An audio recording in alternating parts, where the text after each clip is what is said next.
A little girl, frail and fighting for her life, whispers one last request to her father. "Daddy, sing." He begins a simple hymn, but what happens next shocks everyone. The cold, unshakable surgeon, known for never showing emotion, suddenly breaks down in tears, secretly recording the moment. Why? What hidden pain does she carry? But just when hope rises, a cruel twist threatens to silence the father's voice in his daughter's fight for survival. Rules, prejudice, and politics collide with love, faith, and the sound of a song. Will a father's voice and a surgeon's tears be enough to change destiny? Or will the system steal away the only chance this little girl has left? Daddy, sing. Before we get into the story, comment below where in the world you are watching from today. The morning sun painted golden squares on the art room floor of Riverside Elementary. Maya Shepard sat at her desk, pink tongue poking out in concentration as she carefully colored a cardinal's wing bright red. Her small hand moved the crayon in gentle strokes, just like her daddy had taught her. "That's beautiful, Maya," Mrs. Thompson said, peering over her shoulder. "You really have a special touch with those birds." Maya beamed up at her teacher. "Thank you. Daddy says cardinals are God's way of sending little messages of hope." She reached for the black crayon to add detail to the bird's face. "We have lots of them in our maple tree at home." 2 desks over, her friend Tommy was making paper airplanes instead of working on his art project. "How come you always draw birds?" he asked, launching a plane that swooped past Maya's ear. "Because they're pretty," Maya replied simply. She didn't mention how drawing cardinals made her feel closer to her dad when he was away on long drives. Right now, she knew he was somewhere on Interstate 40, probably humming their special song like he always did. The morning light suddenly seemed too bright. Maya blinked hard, trying to focus on her drawing, but the red crayon wouldn't stay inside the lines anymore. Her chest felt tight, like someone was sitting on it. She'd felt this way before, but never this bad. "Mrs. Thompson?" Maya's voice came out smaller than she meant it to. "I don't feel so good." The teacher looked up from helping another student, her expression changing quickly as she saw Maya's pale face. "Sweetie, what's wrong?" Maya tried to stand up, but the room started spinning. Her legs felt wobbly, like they were made of jelly. "My chest hurts," she whispered. Then everything went dark. Mrs. Thompson caught Maya just before she hit the floor. "Someone get the nurse," she called out, her calm teacher's voice carrying authority even through her worry. "Now!" Tommy ran faster than he'd ever run before, his sneakers squeaking against the hallway floor.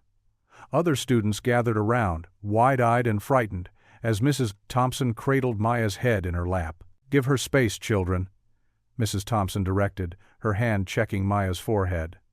"Jenny, please go get Mr. Rodriguez from next door." The school nurse, Mrs. Baker, arrived within minutes, her medical kit clutched in her hands. She knelt beside Maya, who was starting to stir but remained worryingly pale. "Maya, honey, can you hear me?" Mrs. Baker asked, taking her pulse. The nurse's practiced hands moved quickly, checking vital signs while keeping her voice steady and reassuring. Maya's eyes fluttered open. "Where's Daddy?" she asked weakly. "We're calling him right now," Mrs. Baker assured her, exchanging a significant look with Mrs. Thompson. In the school office, Secretary Mrs. Reeves was already on the phone with 911 while dialing Eli's number with the office landline. She knew his truck route schedule by heart, all the staff did, being aware of Maya's condition. Miles away, Eli Shepard was indeed humming "River Between Us" as his truck rolled down I-40. The familiar melody helped pass the long hours on the road, and it always made him feel connected to Maya, no matter how far apart they were. When his phone rang, he clicked the hands-free button, expecting his usual check-in with dispatch. Instead, Mrs. Reeves's worried voice filled his cab. "Mr. Shepard? It's about Maya." Eli's hands tightened on the steering wheel. "What happened?" The calm in his voice came from years of military medical training, but his heart was racing. "She collapsed in art class. The paramedics are on their way. She's conscious now, but—" "I'm turning around," Eli said, already scanning for the nearest exit. "Tell her I'm coming." He didn't wait for a response. With practiced efficiency, he radioed dispatch. "This is Shepard. Family emergency. Need immediate route deviation. He barely registered their response, his mind already mapping the fastest route back to Riverside. The next 20 minutes were the longest of Eli's life. He prayed continuously as he drove, his whispered words mixing with the truck's engine. Lord, please protect my baby girl. Please let her be okay. When he pulled into the school parking lot, the ambulance was already there, its lights flashing against the brick building. Eli parked his rig in 3 smooth motions, barely remembering to set the brake before jumping down from the cab. He found Maya on a stretcher in the hallway outside her classroom, oxygen mask on her face but eyes open. The paramedics were taking her vitals, while Mrs. Baker held her hand. Daddy! Maya's voice was muffled behind the mask, but her face lit up when she saw him. I'm here, sweet pea, Eli said, moving quickly to her side. He took her small hand in his, careful not to disturb the pulse monitor clipped to her finger. Daddy's right here, the lead paramedic. A young woman with kind eyes turned to Eli. Mr. Shepard? We need to transport her now. You can ride with us. Eli nodded, his thumb gently stroking Maya's palm. He looked down at her art desk, still visible through the classroom door, and saw the unfinished cardinal drawing. Mrs. Thompson quickly grabbed it and pressed it into his free hand. She was doing so well all morning, the teacher said softly, her eyes wet with worry. Thank you for acting so fast, Eli replied, carefully folding the drawing and tucking it into his shirt pocket right over his heart. The paramedics began moving the stretcher. Maya's grip tightened on Eli's hand. Daddy, I'm scared, she whispered behind the mask. I know, baby, he said, keeping pace beside her. But I'm not leaving you. We're going to be just fine. They loaded Maya into the ambulance, Eli climbing in beside her. As the doors closed and the siren began its urgent wail, he held her hand firmly in his. The cardinal drawing crinkled in his pocket with each anxious breath, and he found himself desperately wishing he could trade places with her, take away her pain and fear. Through the ambulance window, he noticed a flash of red, a cardinal perched on the school's flagpole, bright against the morning sky. Eli squeezed Maya's hand gently, clinging to hope as the ambulance sped toward the hospital, its siren parting traffic like a prayer cutting through chaos. The fluorescent lights of the emergency room waiting area buzzed overhead as Eli's pen hovered over yet another form. His weathered hands trembled slightly as he filled in Maya's information for what felt like the 100th time. Through the glass doors, he could see medical staff rushing around his little girl, their voices urgent but controlled. Mr. Shepard? A nurse appeared with another clipboard. We need a few more details about Maya's medical history. Eli nodded, accepting the new form. The letters seemed to swim before his eyes as he tried to focus. His Army medic training had taught him to stay calm in crisis, but this was different. This was Maya. Has she experienced any fainting spells before today? The nurse asked. No, ma'am. She gets tired sometimes after playing, but nothing like this. His voice was steady, even though his heart raced. She's always been a bit delicate, but... A doctor in blue scrubs emerged from the examination area, his expression serious. Mr. Shepard? I'm Dr. Morris. We need to talk about Maya's test results. Eli's stomach dropped. He set the clipboard aside and stood, his full height impressive but his demeanor gentle. How is she? The initial tests show advanced cardiomyopathy, a weakening of the heart muscle. It's progressing rapidly. Dr. Morris gestured to some chairs away from the busy waiting area. Maya needs specialized cardiac surgery, and she needs it soon. We're arranging an emergency transfer to St. Gabriel Medical Center. They have one of the best pediatric cardiac units in the state. The words hit Eli like physical blows. He'd known Maya's heart wasn't perfect. They'd been managing her condition since she was a baby, but this was far worse than he'd imagined. How soon? He managed to ask. Tonight, if possible. The team at St. Gabriel is already being notified. Dr. Morris checked his phone. Dr. Chen, their lead surgeon, is standing by. A clerk approached with more paperwork, her eyes scanning Eli with barely concealed suspicion. Sir, we need to verify your guardianship status before the transfer. Are you Maya's biological father? Eli felt the familiar sting of prejudice, subtle but present. He'd faced it before, a single father, his appearance perhaps not matching what some expected. He took a deep breath, remembering Maya needed him calm. "Yes, ma'am. I have full custody." His voice remained level, though his jaw tightened. "Her mother passed away when Maya was 2. The clerk pursed her lips. "We'll need to see documentation, and there's the matter of insurance." "Is there a problem here?" a warm voice interrupted. An older nurse with kind eyes and silver-streaked hair stepped forward, her name tag reading Lila Ortiz. "Just following protocol," the clerk said stiffly. Nurse Lila's expression was pleasant but firm. "I'll handle this. Why don't you help the family in cubicle 3? She waited until the clerk left before turning to Eli. "I apologize for that, Mr. Shepard. Let's focus on what Maya needs right now." Relief washed over Eli. "Thank you, ma'am. Please, call me Lila." She pulled up a chair and started sorting through the paperwork efficiently. "I see you're a veteran?" "Yes, ma'am, Lila. Army medic." She nodded approvingly. "Then you understand the importance of staying focused and taking things one step at a time. Maya's going to need that strength from you." For the next 20 minutes, Lila helped Eli navigate the necessary forms while explaining what to expect at St. Gabriel. Her presence was like a calm harbor in the storm of his worry. A commotion near the examination area drew their attention. "Transfer teams here," Lila announced, standing. "Let's get you to your daughter." They found Maya on a gurney, looking tiny among the medical equipment. Her eyes lit up when she saw Eli. "Daddy!" "Hey, sweet pea." He took her small hand in his. "How are you feeling?" "Tired. They said we're going to another hospital?" "That's right. They have special doctors there who can help make your heart stronger." He smoothed her dark curls back from her forehead. The transfer team was efficient but gentle as they prepared Maya for transport. Lila helped tuck an extra blanket around her, then pressed a small stuffed cardinal into Maya's hands. "A little friend for the ride," she said with a wink. "Look, Daddy, it's just like the ones we see at home." Maya hugged the plush bird close. "The ambulance is ready," one of the paramedics announced. Eli's throat tightened as he watched them secure Maya's gurney. Lila touched his arm gently. "St. Gabriel is an excellent facility, Mr. Shepard. Dr. Chen is one of the best." He nodded, unable to speak for a moment. Finally he managed, "Thank you for everything. You just take care of that precious girl." Lila smiled warmly. "And remember, one step at a time." The ambulance doors closed with a solid thunk.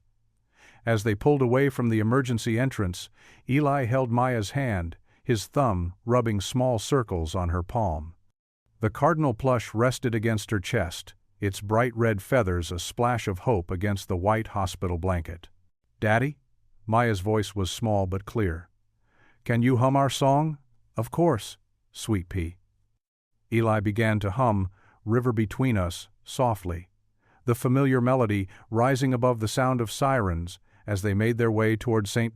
Gabriel Medical Center, where unknown challenges awaited them both. The ambulance pulled up to St. Gabriel Medical Center just as the first drops of rain began to fall. Dark clouds loomed overhead, casting shadows across the imposing brick building with its gleaming windows. The automatic doors whooshed open as the medical team wheeled Maya's stretcher inside, Eli keeping pace beside her. "Daddy?" Maya's voice was barely a whisper beneath her oxygen mask. Her small hand reached out. "I'm right here, sweet pea." Eli squeezed her fingers gently. His boots squeaked against the polished floor as they moved swiftly through the corridors. A woman in surgical scrubs stood waiting at the nurse's station, her posture straight as a ruler. Her dark hair was pulled back in a neat bun, not a strand out of place. She consulted a tablet, her expression neutral and controlled. "I'm Dr. Chen," she said, falling into step with them. Her voice was clear and precise, like a metronome. "I'll be performing Maya's surgery. We've received her preliminary scans from the ER." They wheeled Maya into a private room where nurses began connecting her to monitors. Dr. Chen gestured for Eli to step into the hallway with her. Rain now drummed steadily against the windows, creating a gentle backdrop to the beeping machines. "Mr. Shepard, Maya's condition is more serious than initially suspected. Dr. Chen's dark eyes met his directly. The cardiomyopathy has progressed significantly. We need to operate tonight. Eli's throat tightened. Tonight? He glanced back at Maya through the door window. She looked so small in that hospital bed. Yes, her heart muscle is severely weakened. Waiting poses too great a risk. Dr. Chen pulled up images on her tablet. See these areas here? The muscle walls are dangerously thin. We need to intervene before they deteriorate further. Eli rubbed his face with both hands. The weight of the day pressed down on his shoulders like a physical thing. The insurance, he began. Let's focus on Maya right now, Dr. Chen interrupted, her tone brooking no argument. The administrative team will sort out the paperwork. I've already scheduled the OR. A nurse approached with more forms, and Dr. Chen turned to leave. I'll be back to explain the procedure in detail once you've completed those. Dr. Chen? Eli called after her. She paused, turning slightly. Thank you. She gave a small nod, then continued down the hallway, her footsteps quick and purposeful. The next few hours passed in a blur of preparations. Dr. Chen returned as promised, using simple drawings to explain the complex procedure she would perform. Her words were clinical, efficient, devoid of emotional flourishes. Yet Eli sensed a deep competence in her manner that offered its own kind of comfort. Maya drifted in and out of sleep, the medication making her drowsy. Each time she woke, she'd look for Eli, relaxing only when she found him nearby. The rain continued outside, creating strange patterns on the walls as water trickled down the windows. A young nurse brought Maya some juice and helped her sit up slightly. There you go, sweetheart. Small sips. Thank you, Maya whispered, her voice muffled by the oxygen mask. She managed a few sips before her eyes started drooping again. Eli settled into the chair beside her bed, watching the steady rise and fall of her chest. The monitors beeped in a constant rhythm, marking each precious heartbeat. Outside the room, he could hear the usual sounds of a busy hospital: phones ringing, voices calling, wheels squeaking on linoleum floors. Dr. Chen appeared in the doorway again, this time with several other medical staff. We'll be taking her to pre-op soon, she announced. Her eyes swept over the monitors, checking readings with practiced efficiency. Eli stood, his hands finding Maya's small ones. Already? The sooner we begin, the better her chances, Dr. Chen replied. She made some notes on her tablet, then looked up at him. For just a moment, something flickered in her expression, a crack in her professional facade, but it was gone so quickly Eli wondered if he'd imagined it.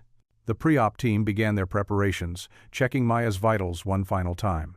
Eli stepped back to give them room, but kept his eyes fixed on his daughter's face.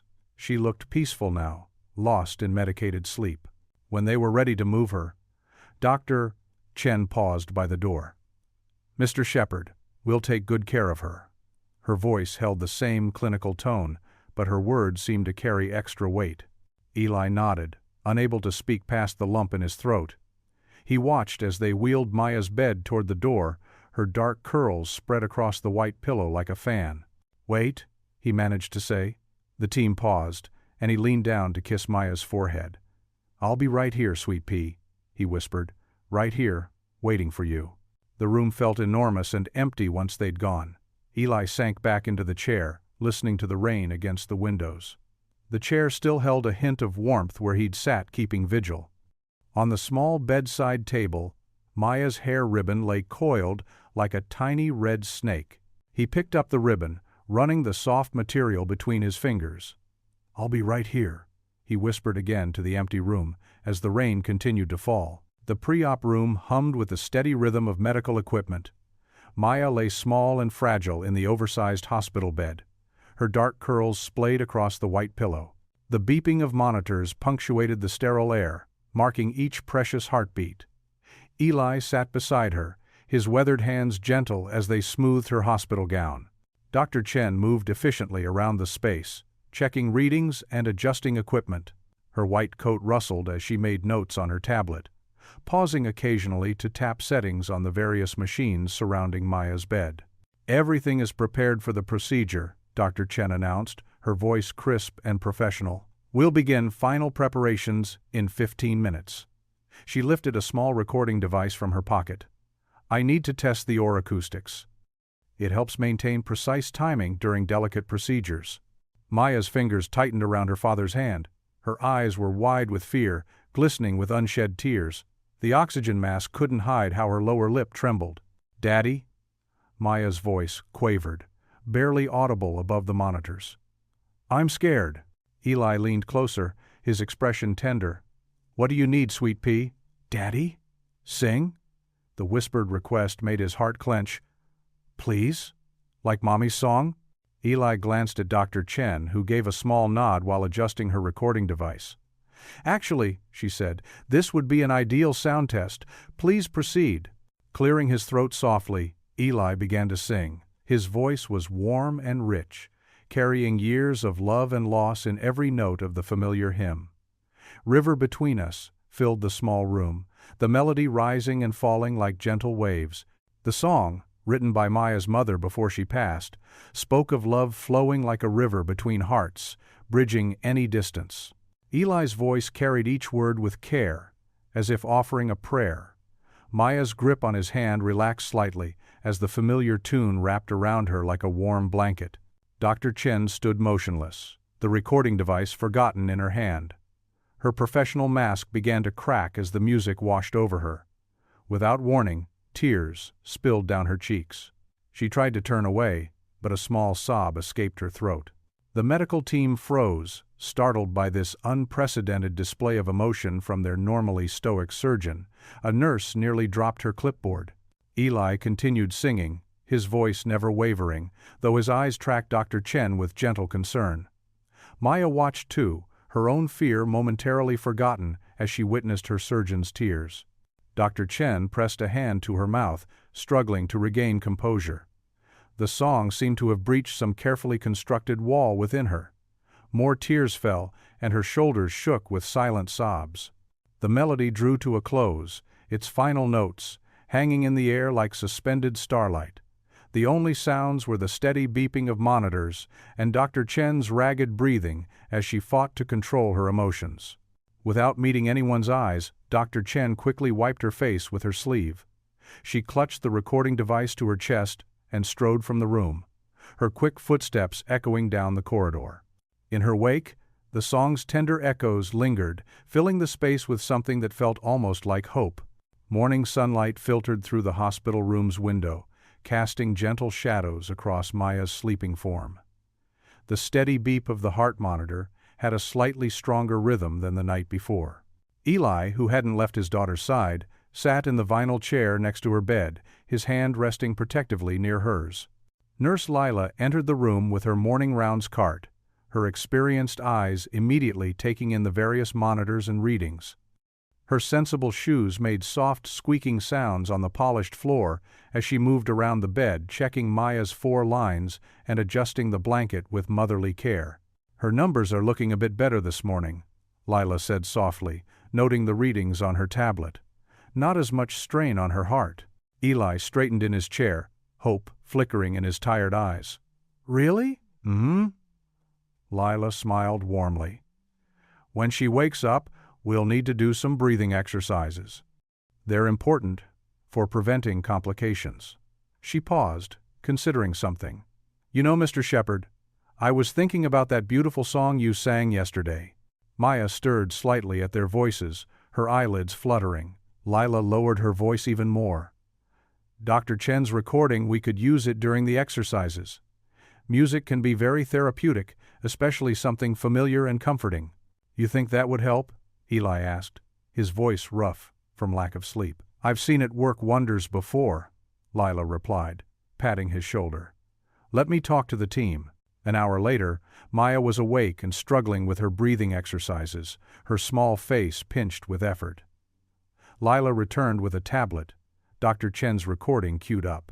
"Let's try something special, sweetheart," Lila said, pressing play. The gentle notes of "River Between Us" filled the room, Eli's warm baritone floating through the speakers. Maya's eyes brightened immediately, and her next breath came easier. As the song played, Lila guided her through the exercises, and Maya followed along, her breathing falling naturally into rhythm with the familiar melody. "Look at that," Lila murmured, watching the monitors.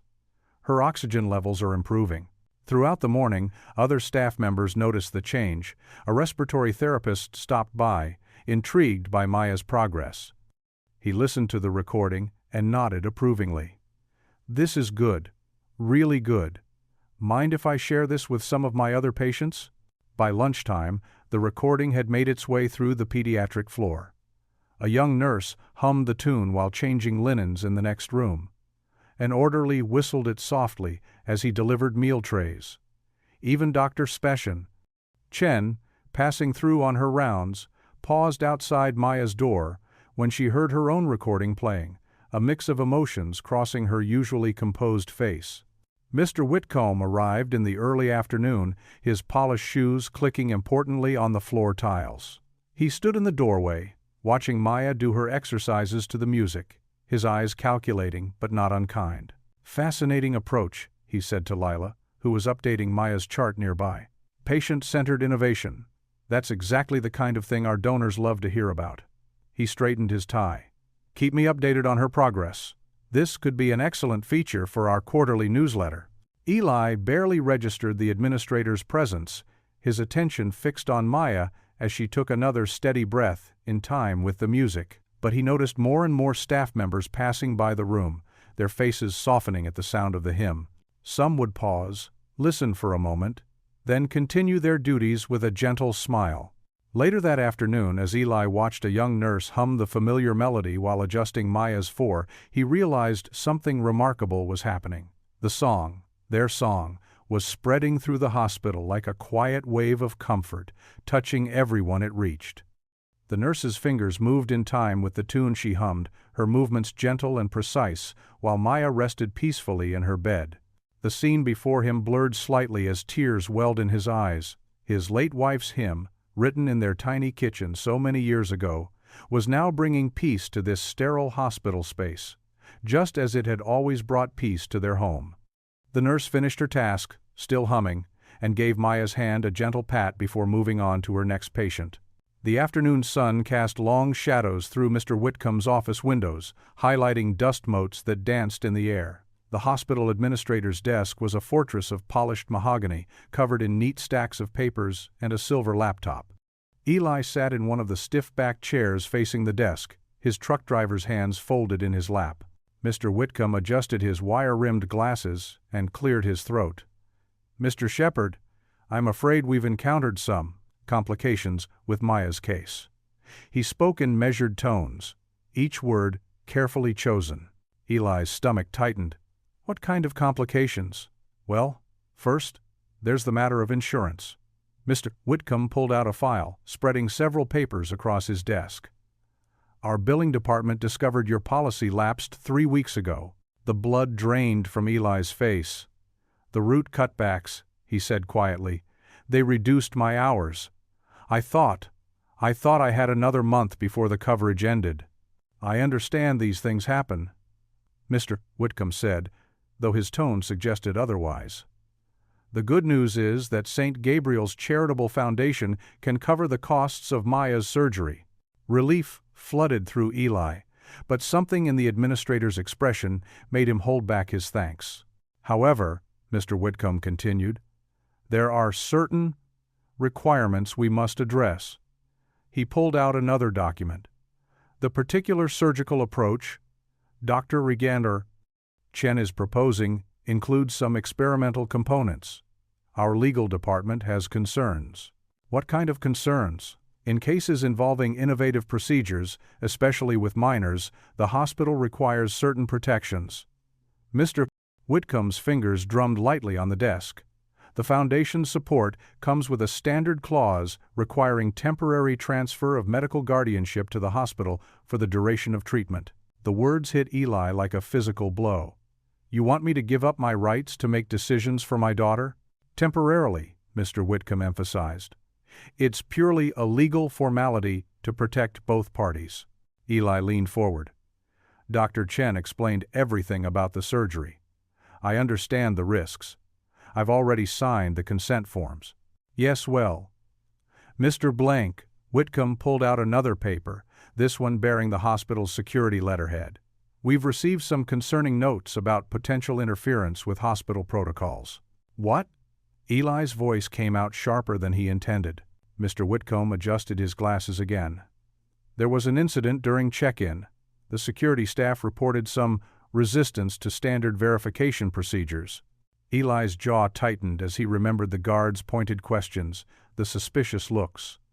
They were profiling me, he said quietly, questioning my right to be here with my own daughter. Mr. Shepard, I'm sure there was no intentional bias. Mr. Whitcomb's tone grew cooler. Our security team follows strict protocols for everyone's safety. Everyone's safety, Eli repeated. Or just their comfort? Mr. Whitcomb's lips pressed into a thin line. The point is, given these circumstances, the insurance situation, the experimental nature of the procedure, and these behavioral concerns, the hospital needs to ensure proper oversight. Proper oversight. Eli's hands clenched in his lap. You mean taking away my voice in my daughter's care? That's not. My wife died giving birth to Maya, Eli cut in, his voice rough with emotion. I've raised her alone for 12 years. Every doctor's appointment, every scraped knee, every midnight fever, I was there. I'm a combat medic. I know medicine. I know protocols. And I know my daughter. Mr. Whitcomb's expression remained impassive. No one is questioning your dedication, Mr. Shepard, but the hospital has obligations to consider. Obligations? Eli stood up slowly, his height filling the office. My only obligation is to my little girl. And now you're telling me that because my hours got cut, because some guard didn't like the look of me, I have to stand aside while strangers make decisions about her life? Please understand, this is standard procedure for charitable cases. She's not a case, Eli said, his voice quiet but intense. She's my daughter. Mr. Whitcomb slid the guardianship papers across the desk. The Foundation's offer expires at 5 p.m. today. Without it, I'm afraid we cannot proceed with Dr. Rode Gavin Day. Chen's proposed surgery plan. He paused. We would need to pursue more conservative options. Eli stared at the papers, his vision blurring slightly. Everything he'd fought for, every mile driven, every extra shift taken, every sacrifice made, and now this sterile office, these cold papers, threatened to take it all away. I'll need to think about this, he said finally, his voice hoarse. Of course, Mr. Whitcomb's tone was professionally sympathetic. But please remember, time is of the essence. Eli turned and walked to the door, his steps heavy. As he reached for the handle, he whispered words that seemed to echo in the quiet office. They're trying to take my say away. The chapel stood quiet and dark, illuminated only by the soft glow of electric candles and moonlight filtering through stained glass windows. Eli Shepard sat alone in the front pew, his broad shoulders hunched forward, hands clasped tightly together. The space smelled of old wood and lingering incense, a familiar comfort from countless Sundays past. Lord, he whispered, his voice barely disturbing the silence. I don't know what to do. His weathered fingers worked against each other, the same hands that had held steering wheels for countless miles, now seeking answers in prayer. The wooden pew creaked beneath him as he shifted his weight. The door hinges whispered behind him, and soft footsteps echoed on the stone floor. He didn't need to turn around to know who it was. Pastor Ruth's presence filled the chapel like warm sunshine, even at this late hour. I thought I might find you here, she said, her voice gentle but strong. She carried a cloth bag that rustled as she moved down the aisle. The silver in her hair caught the candlelight as she settled beside him. Eli straightened slightly but kept his eyes forward, fixed on the cross at the altar. They want to take away my right to decide what's best for my own daughter, Ruth. I heard. She reached into her bag and pulled out something that shimmered in the dim light, handmade choir sashes, carefully quilted with patterns of flowing rivers and soaring birds. The ladies have been working on these since we got word about Maya. Eli touched one of the sashes, running his finger along the careful stitching. They didn't have to do that. Of course they did. That's what family does. Pastor Ruth laid the sashes across her lap, smoothing them with practiced hands. And you, Eli Shepard, have more family than you realize. His voice cracked as he spoke. I promised Sarah I'd protect her. I promised I'd never let anything happen to our little girl." The words seemed to echo in the empty chapel, heavy with the weight of a widower's oath. Pastor Ruth's hand found his shoulder, steady and warm. "And you haven't failed that promise, not for 1 second." She paused, letting her words sink in. "The whole congregation is ready to help. The veterans group at the diner is already planning a fundraiser. Mrs. Johnson from the quilting circle has her lawyer son looking into patient advocacy." Eli's shoulders began to shake, and Pastor Ruth pretended not to notice the tears that fell onto his clasped hands. "I'm terrified, Ruth," he admitted. "What if I make the wrong choice?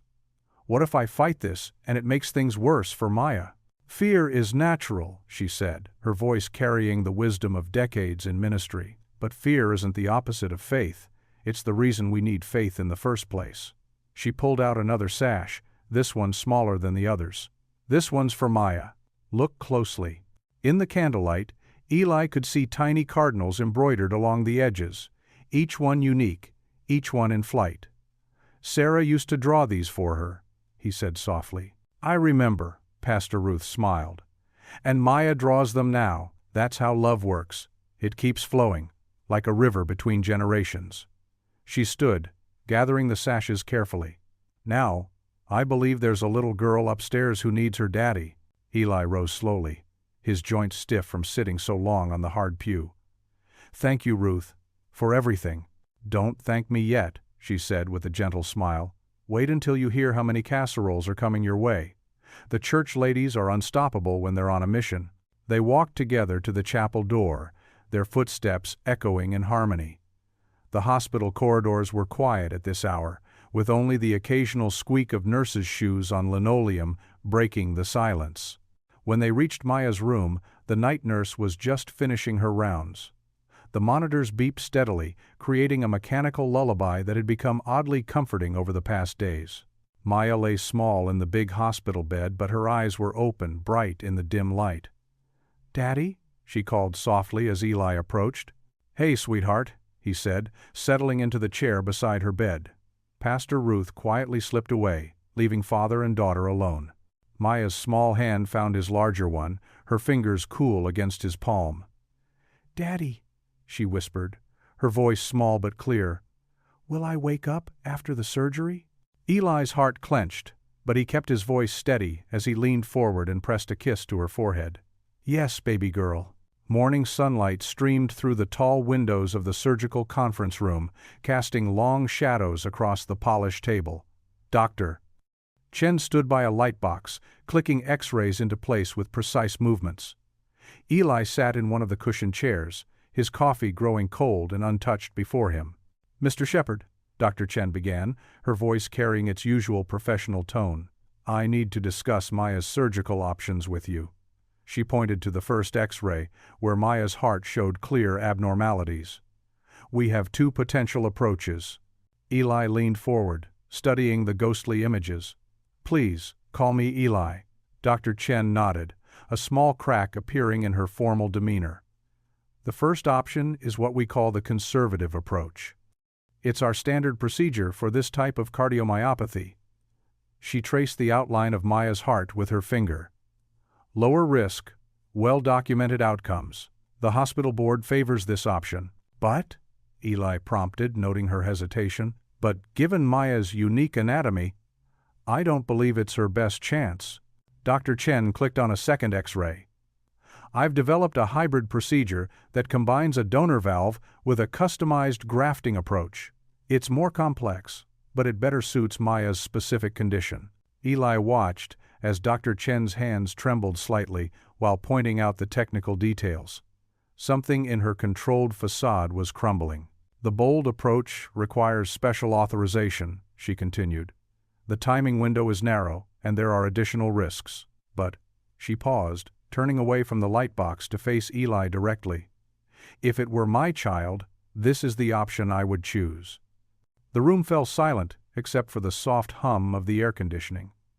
Eli noticed Dr. Chen's shoulders drop slightly, as if carrying a heavy weight. "Why are you telling me this privately?" he asked gently. Dr. Chen sank into the chair across from him.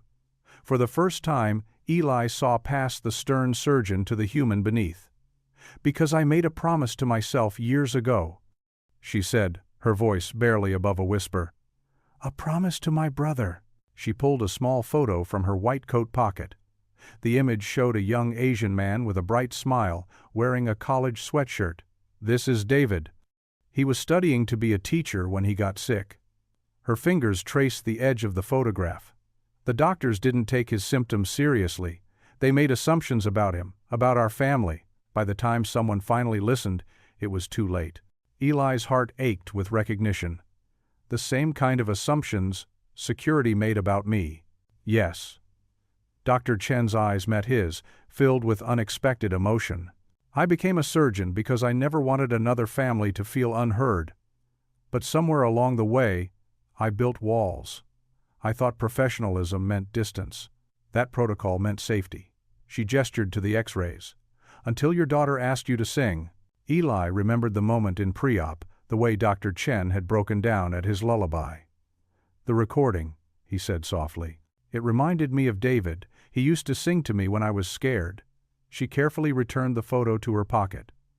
"The hospital wants me to play it safe. Take the conservative route. It would protect my career, their liability." Her voice strengthened. "But Maya deserves her best chance, not just the safest one." Eli rubbed his hands over his face, processing everything. "The bold option? What exactly are we looking at?" Dr. Chen stood, returning to her technical expertise, but now with warmth in her explanation. "We'd need to locate a compatible donor valve within 48 hours. The surgery would take longer, require more specialized equipment. The recovery might be harder initially, but the long-term outcomes could be significantly better. And the risks? If complications arise, they could be more severe. But I've performed similar procedures. I know I can do this." She paused. "The real fight will be getting approval, the hospital administration. Will try to push us toward the safe option," Eli finished. "Especially with the guardianship issue hanging over us." "Yes." Dr. Chen's posture straightened, her determination visible. "But this time, I won't hide behind protocol. Maya deserves an advocate who isn't afraid to stand up." Eli stood, feeling the weight of the decision. His daughter's life hung in the balance between safe and bold, between fear and hope. He thought of Maya's drawings, her cardinals always in flight, never caged. "What do we need to do?" he asked. "First, we need to formally request the hybrid procedure. Then, we'll need support from the ethics committee, documentation from specialists."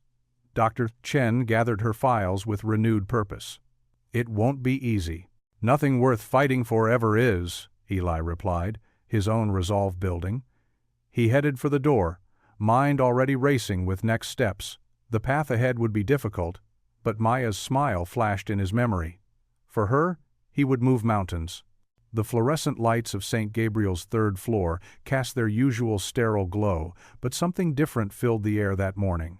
Pastor Ruth stood in the corridor, her silver hair neatly pinned back, wearing one of her trademark colorful cardigans. She held several quilted choir sashes in her arms, speaking in hushed tones to a small group of nurses and orderlies gathered around her. "Now, remember," she whispered, distributing the handmade sashes, "we're keeping it gentle, just like a lullaby." She demonstrated the soft humming of River Between Us, her practiced voice carrying the melody with warmth and grace. Nurse Lila adjusted her sash, checking her watch. "Maya's heading up for tests in 5 minutes. Everyone ready?" The small group nodded, spreading out along the hallway. Some looked uncertain, shifting from foot to foot, while others smiled, already starting to hum quietly. Pastor Ruth moved between them, touching shoulders and offering encouraging nods. "Even if you don't know the tune," she assured a young orderly, "just follow along. It's the heart behind it that matters." The elevator dinged, and the group straightened. 2 technicians wheeled Maya's bed around the corner, IV poles rattling softly beside her. The little girl looked pale against the white sheets, her dark curls framing her face like a halo. As the bed passed the first staff member, a gentle hum began. It grew stronger as others joined in, the melody of River Between Us floating through the usually quiet corridor. Pastor Ruth conducted with subtle hand movements, keeping the volume soft but steady. Maya's eyes widened as she noticed the music. She turned her head, taking in the sight of hospital staff wearing choir sashes, all humming her father's special song. A giggle escaped her lips. The first real laugh anyone had heard from her since admission. "Daddy," she called out to Eli, who walked beside her bed. "They're singing our song." Eli's hand never left Maya's as they moved down the hall, but his eyes showed surprise and gratitude at the impromptu choir. Even Dr. Protus Desplaces, Chen's usually stern-faced resident, was swaying slightly, adding his bass notes to the harmony. Nurse Lila walked alongside the bed, clipboard in hand. Her experienced eyes moved between Maya and the vital signs monitor. She made quick notes, her eyebrows rising with interest at what she saw. "Blood pressure's dropping to normal range," she murmured to Eli. "Heart rate steadying too." She showed him the numbers, pointing to the clear improvement. "Look at these readings compared to yesterday's." More staff members appeared in doorways, drawn by the gentle music. A cleaning lady paused her work to listen. A pharmacy tech delivering medications stood still, head tilted. One by one, they joined the humming, the melody growing richer but never louder. Maya's fingers tapped lightly against her blanket in time with the music.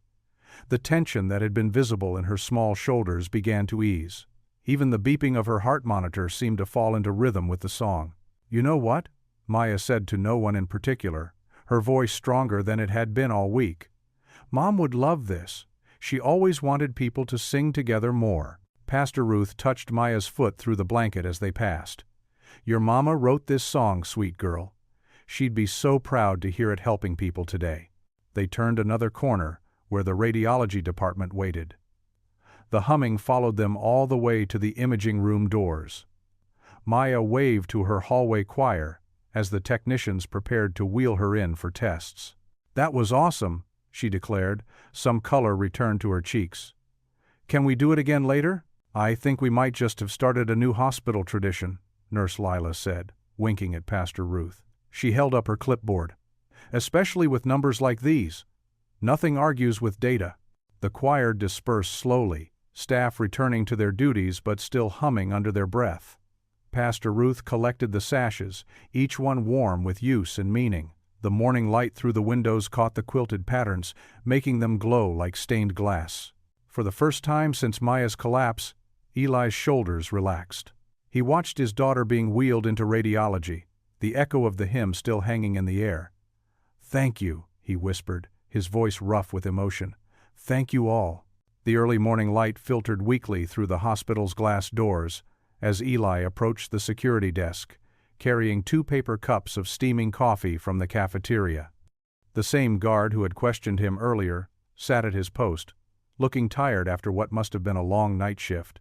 Eli took a deep breath, steadying himself. The memory of being interrogated about his custody rights still stung, but Maya had taught him that kindness often worked better than anger. He approached the desk with quiet determination. "Morning," Eli said softly, placing one of the cups on the desk. "Thought you might need this. It's been a long night." The security guard looked up, surprise flickering across his weathered face. Recognition dawned in his eyes, followed by a flash of shame. He stared at the coffee cup for a moment before meeting Eli's gaze. "Mr. Shepard," he said, his voice rough. "You didn't have to. Please, call me Eli." He settled into one of the nearby chairs, cradling his own coffee. "And I wanted to."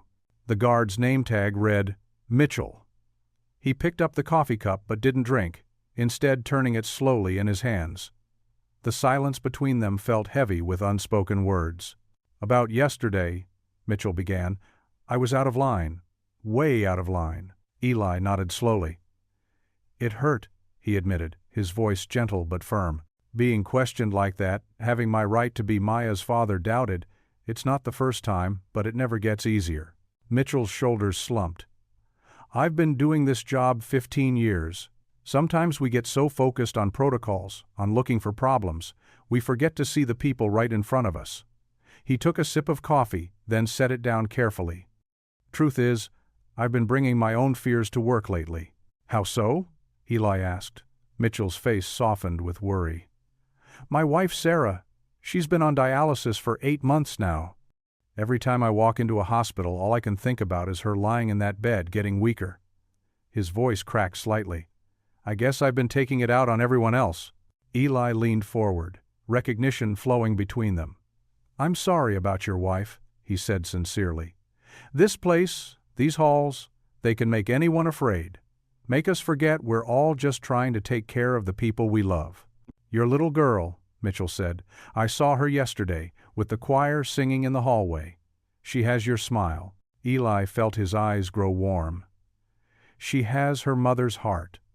Both literally and figuratively, turns out." "Listen," Mitchell said, straightening in his chair.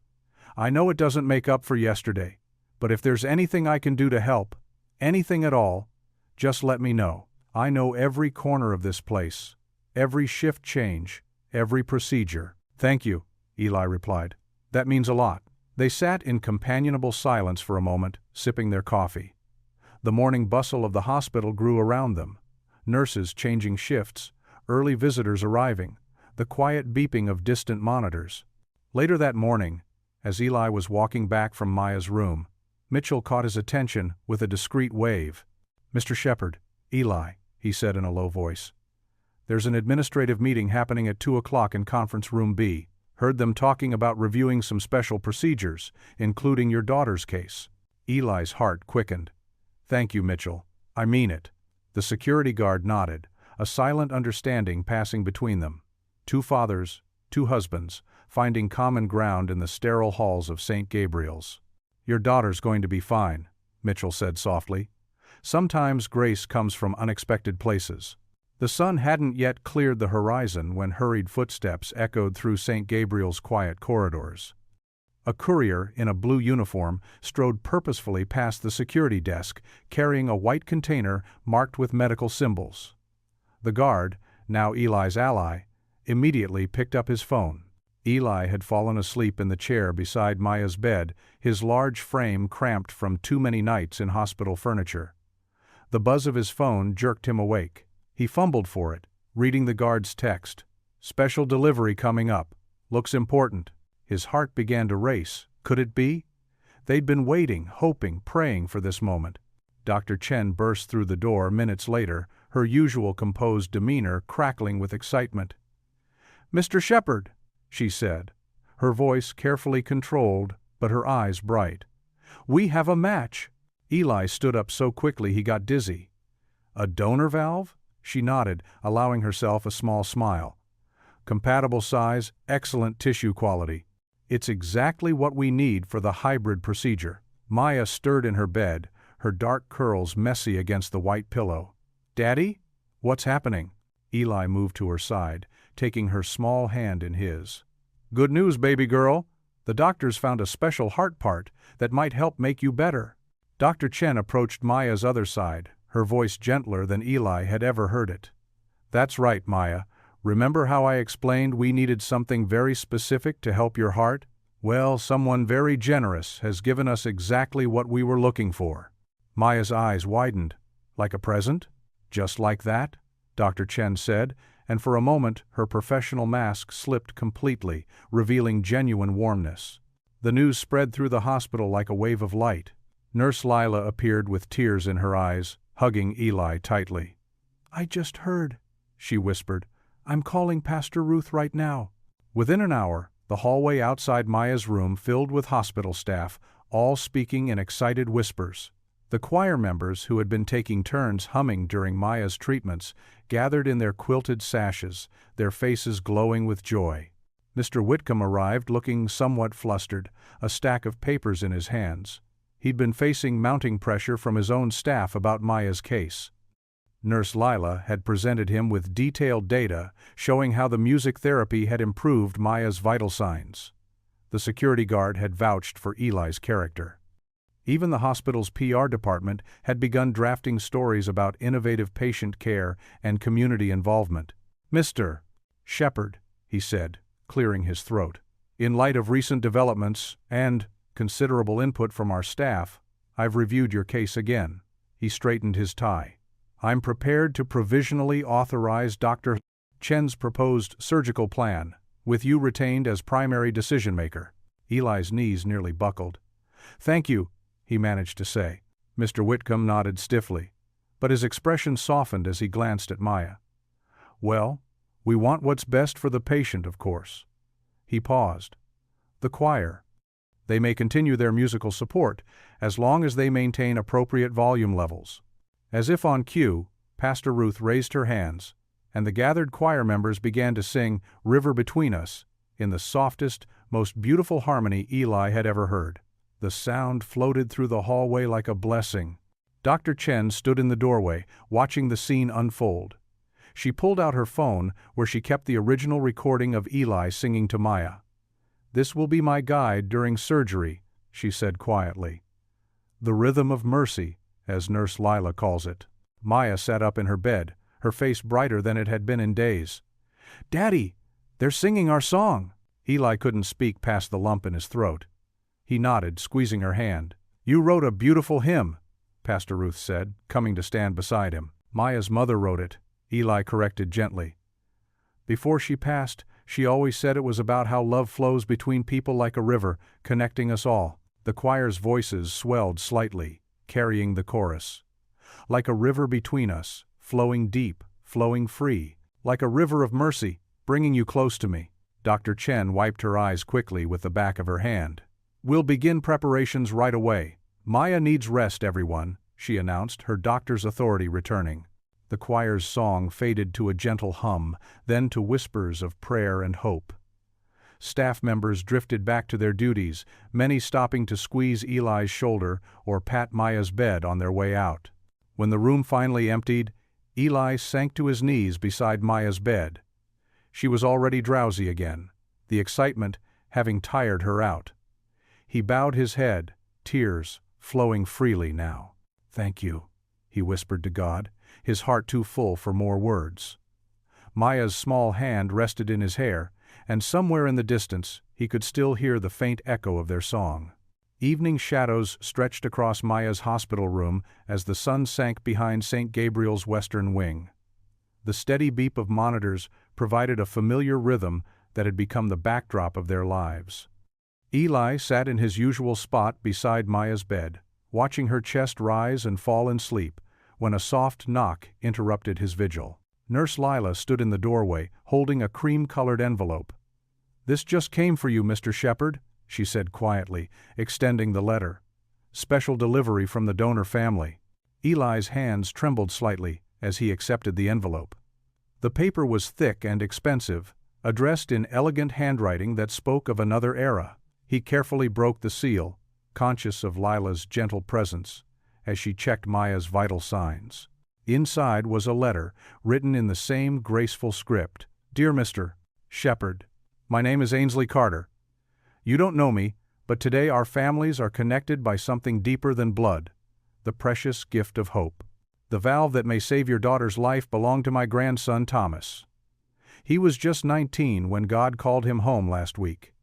Tommy, as we called him, was studying to be a doctor. He always said that helping others was life's highest calling. In our darkest hour, we chose to honor Tommy's belief in healing by donating what he no longer needed. When we learned about your Maya, about her love of cardinals and her father's lullaby that has touched so many hearts in that hospital, I knew immediately that Tommy would have wanted his gift to go to her. Mr. Shepherd, I want you to know that our family's sorrow doesn't end with loss. It transforms into the door through which your little one can walk toward life." Tommy believed in the power of small mercies to change the world. Perhaps this is one of those mercies. Enclosed is a cardinal pin that belonged to my mother. She wore it to church every Sunday for 40 years. The red ribbon attached was Tommy's favorite color. I hope these small tokens will remind Maya that she carries not just Tommy's valve, but the love of strangers who are praying for her recovery. With deep faith in God's grace, Ainsley Carter. Eli's vision blurred as tears fell onto the pristine paper. He carefully wiped them away with his sleeve, not wanting to smudge Mrs. Carter's beautiful penmanship. From the envelope, he gently extracted a delicate red ribbon. Attached to it was an exquisite silver pin, shaped like a cardinal, its red enamel still vibrant despite its age. "Oh my," Lila whispered, pausing in her duties. "That's beautiful." Eli nodded, unable to speak. He held the pin up to the last rays of sunlight streaming through the window, watching it catch and scatter the light like tiny flames. The weight of Mrs. Carter's gift, both the physical tokens and the profound sacrifice behind them, pressed against his heart.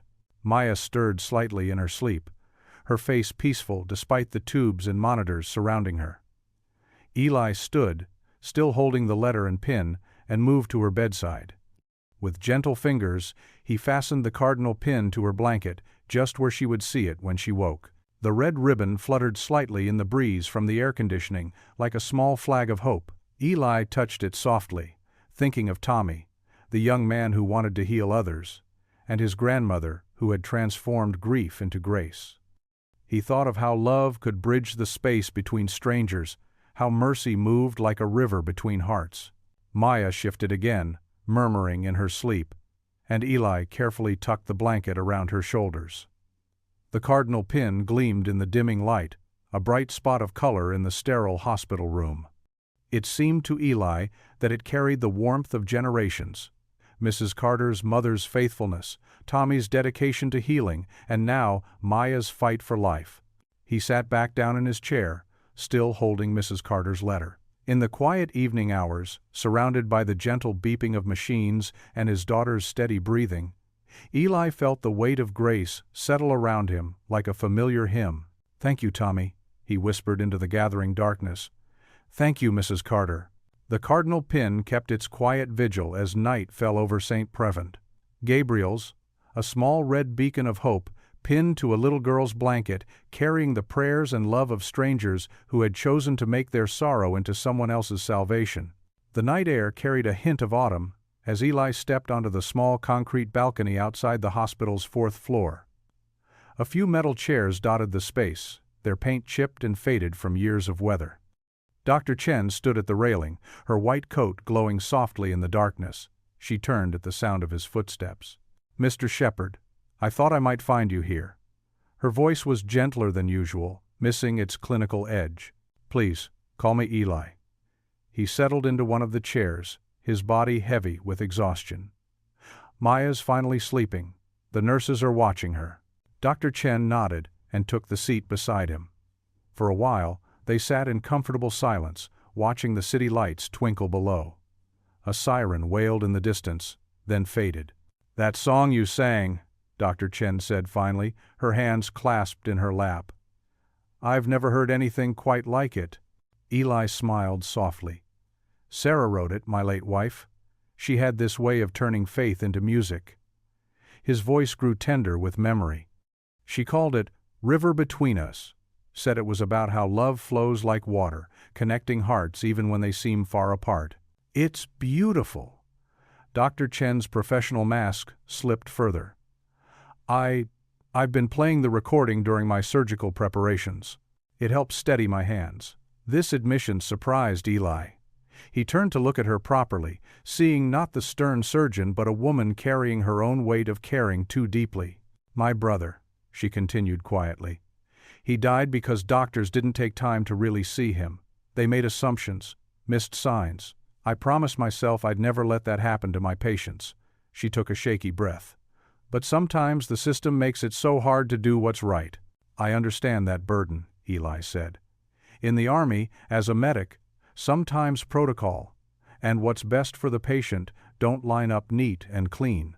Dr. Chen's shoulders relaxed slightly.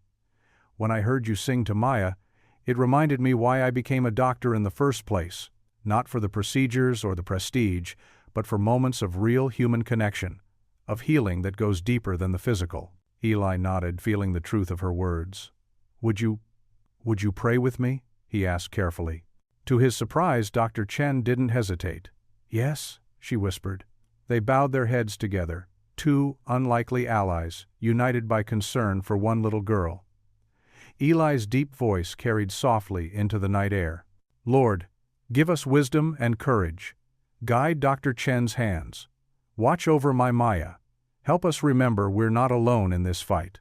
Amen." Dr. Chen murmured. When they opened their eyes, the clouds overhead had begun to part, revealing stars like scattered diamonds. A cool breeze carried the scent of rain-washed earth. "Thank you," Dr. Chen said, standing slowly, "for trusting me with Maya's care, for showing me that sometimes the best medicine comes from the heart." Eli rose too, feeling somehow lighter despite everything ahead. In the starlight, he could see moisture in Dr. Chen's eyes, matching his own.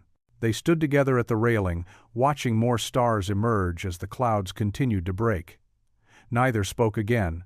They didn't need to. Something had shifted between them, a bridge built of shared hopes and quiet faith. The night wind rustled through nearby trees, carrying the faint sound of the hallway choir, still humming Sarah's hymn. The melody floated up and around them, like a blessing, a river of grace flowing between hearts that once seemed worlds apart. Maya sat cross-legged in her hospital bed, colored pencils scattered across her blanket like fallen leaves. The TV mounted on the wall droned quietly, showing a weather map splashed with angry red and yellow patches. Eli watched his daughter's small hands move carefully across the paper, adding details to yet another cardinal drawing. "Look, Daddy." Maya held up her artwork. "This one's for Dr. Chen. It's beautiful, sweetheart." Eli smiled, though worry gnawed at his stomach. He glanced at the TV again, where a meteorologist gestured at the approaching storm system. "One of the most severe weather events this season," the weatherman was saying. "All flights in and out of Metropolitan Airport have been grounded until further notice." Nurse Lila appeared in the doorway, her usual warm smile tight around the edges. "Mr. Shepard? Could I speak with you for a moment?" "Keep working on your cardinal, Maya. I'll be right back." Eli squeezed her shoulder before following Lila into the hallway. The nurse's face was grave. "The courier plane with Maya's donor tissue is stuck in Cincinnati. They can't take off in this weather." Eli's heart sank. "How long?" "We don't know. The storm system is massive. They're saying at least 12 hours, maybe more." Lila touched his arm gently. "Dr. Chen is already working on contingency plans." Back in Maya's room, the wind had picked up outside, whistling against the windows. Maya looked up as her father returned. "Is everything okay, Daddy?" "There's going to be a little delay with your surgery, baby girl." Eli sat on the edge of her bed, keeping his voice steady. "The weather's too rough for planes to fly right now." Maya's lower lip trembled. "But what about my new heart piece?" "It's safe, just waiting for the storm to pass." Eli reached for a red pencil. "How about we draw some more cardinals while we wait? Maybe one for Nurse Lila this time?" Down the hall, hospital staff hurried back and forth, phones rang, and worried voices discussed backup plans. But in Maya's room, father and daughter bent over their paper together, adding wings and beaks and bright red feathers to their growing flock of cardinals. Hours crept by. The storm drew closer. Eli watched Maya's face grow tired, though she insisted on finishing just one more bird. Outside, the sky had turned an ominous greenish gray. Dr. Chen stopped by, her typically pristine appearance showing signs of strain. She checked Maya's vitals and managed a small smile at the artwork spread across the bed.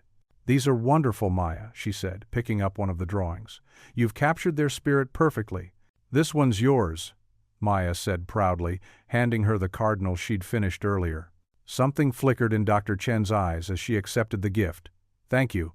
I'll keep it right here in my pocket while we wait." The first drops of rain began to hit the windows, fat and heavy. Within minutes, it had become a downpour. Maya jumped at a sudden crack of thunder. "It's okay, sweetheart." Eli gathered her close. "Just the storm talking." Nurse Lila brought Maya's evening medications and a fresh blanket. She helped Eli tidy away the art supplies as the room grew darker with the approaching night. The storm's fury increased, rain now sheeting against the glass in waves. Maya's anxiety showed in the way she clutched her stuffed animal, a well-loved rabbit named Hoppy. "Daddy, will the plane be okay?" "The pilot is being very careful," Eli assured her. "They won't fly until it's safe." Another thunderclap boomed overhead, rattling the windows in their frames. Maya buried her face in Hoppy's fur. Eli stroked her hair, humming softly. The hospital lights flickered once, then steadied. In the hallway, staff members spoke in hushed, urgent tones about backup generators and contingency protocols. The storm had settled directly overhead, its dark power shaking the building's very foundation. Maya's monitor beeped steadily, a reassuring rhythm in the growing chaos outside. She was fighting sleep now, her eyelids heavy, but her body tense with each thunderclap. "Try to rest, sweetheart," Eli murmured. "I'll be right here." "But what if the plane—" "Shh." He adjusted her blanket. "Let's just focus on your Cardinals. Remember what you told me about their special secret?" Maya's voice was drowsy. "They sing the prettiest in the rain." "That's right." Eli continued stroking her hair as another window-rattling boom shook the room. "And tomorrow, maybe we'll see some real ones outside your window." The storm raged on, transforming the hospital windows into dark mirrors that reflected their small tableau. Father and daughter huddled together, waiting out the tempest. Each flash of lightning illuminated Maya's drawings, the red cardinals seeming to glow against the white hospital walls. Outside their room, the hospital continued its nervous vigil. Phones rang with updates about the grounded courier plane. Staff members checked and double-checked contingency plans. But inside, Eli focused only on his daughter's breathing as it finally evened out into sleep, despite the thunder's persistent growl. The night pressed in, dark and wild. Rain lashed the windows with renewed fury, and the wind howled through the hospital's upper floors. Yet Maya slept on, one hand curled around Hoppy, the other holding tight to her father's sleeve. Eli watched the storm's fury paint shadows across the ceiling. Each thunderclap felt like a hammer against his heart, marking the precious hours slipping away. But he kept his vigil, steady and strong, as the night grew deeper and the tempest showed no signs of weakening. Lightning flashed outside the hospital windows, briefly illuminating the dim corridors of St. Gabriel's pediatric wing. At 5:30 a.m., the storm that had grounded the courier plane still raged, drumming against the building with sheets of rain. Most patients slept, but anxiety kept the night staff alert and moving. Eli dozed in the chair beside Maya's bed, his neck cramped at an awkward angle. His phone buzzed in his pocket, startling him awake. It was a text from Pastor Ruth. "Check your email. Trouble brewing." With stiff fingers, he pulled up his inbox. The subject line made his heart sink. Leaked. Emotional surgeon breaks down during critical pre-op. The blog post loaded slowly. At the top was an unflattering screenshot of Dr. Chen, caught mid-wipe of her eyes, beneath a bold headline, "St. Gabriel's star surgeon shows dangerous sentimentality." Eli's hands shook as he read. Anonymous sources have provided shocking evidence of unprofessional conduct at St. Gabriel Medical Center. Dr. Arya Chen, renowned for her surgical precision, was recorded having an emotional breakdown during pre-operative procedures. The recording, which has now gone viral, raises serious questions about the hospital's judgment in proceeding with an experimental surgery on a charity case. The article continued, but Eli couldn't read more. Attached was the audio file, the sacred moment when he'd sung to Maya, when Dr. Chen's carefully maintained walls had briefly crumbled. Now it was being twisted into something ugly. His phone started buzzing with notifications. The story was spreading fast, picking up traction on social media. Some comments defended Dr. Chen, but others were cruel. "Crying surgeon? Keep her away from my family." And typical bleeding heart liberals, putting feelings over facts. Down the hall, rapid footsteps approached. Eli recognized Mr. Whitcomb's voice, sharp with tension. "This is exactly what I was worried about," the administrator was saying. "The optics are terrible. We can't risk—" "The optics?" Dr. Chen's voice cut through, controlled but intense. "This is about saving a child's life, not managing your PR crisis." Eli eased Maya's door, closed so their voices wouldn't wake her. He stepped into the hallway just as Mr. Whitcomb, Dr. Chen, and 2 board members reached the nurses' station. None of them noticed him. "The conservative approach is our only option now," Whitcomb insisted, straightening his tie. "The donor tissue arrival was already delayed. Now this leaked recording has put us under intense scrutiny. We can't justify the experimental procedure." "It's not experimental," Dr. Chen argued. "It's innovative but well documented. Maya's anatomy makes her an ideal candidate. The board's decision is final, one of the members interrupted. The provisional authorization is revoked. You will proceed with the standard protocol only. That gives her a 40% chance instead of 80. Dr. Chen's composure cracked. How is that ethical? What's not ethical is letting an emotionally compromised surgeon attempt a high-risk procedure on a minor, Whitcomb said. The recording makes it clear. The recording shows basic human empathy, Dr. Chen shot back. Something this hospital seems to have forgotten. Dr. Chen, the second board member warned, your position here is less important than doing what's right for my patient. Your patient? Whitcomb's voice dripped with condescension. Need I remind you that under the charity care agreement, the hospital holds temporary medical authority? This isn't your call to make. The words hit Eli like a physical blow. He must have made some sound because they all turned to see him standing there. Dr. Chen's face fell. Mr. Shepard, she started, but Whitcomb cut her off. This is a private administrative matter, he said smoothly. Please return to your daughter's room. We'll update you on the modified surgical plan shortly. Eli looked at each of their faces. Whitcomb's practiced neutral expression, the board member's careful avoidance, Dr. Chen's frustrated helplessness. The fight he'd been waging since Maya first collapsed, the battle to keep her alive and keep his voice in her care, seemed to crumble around him. Modified plan? He repeated quietly. You mean the one that cuts her chances in half? Mr. Shepard, these decisions are complex. No, Eli interrupted, his voice steady despite the ache in his chest. They're actually very simple. You're choosing what's safe for the hospital over what's best for my daughter. Thunder crashed outside, and the lights flickered briefly. In that moment of darkness, Eli saw everything he'd feared coming true. His daughter's life reduced to statistics and liability concerns. His role as her father dismissed by bureaucratic decree. When the lights stabilized, Mr. Whitcomb was already walking away, the board members in tow. Only Dr. Chen remained, looking as devastated as Eli felt. I'll keep fighting for the original plan, she promised in a low voice. But they both knew it was too late. The storm had brought more than just rain.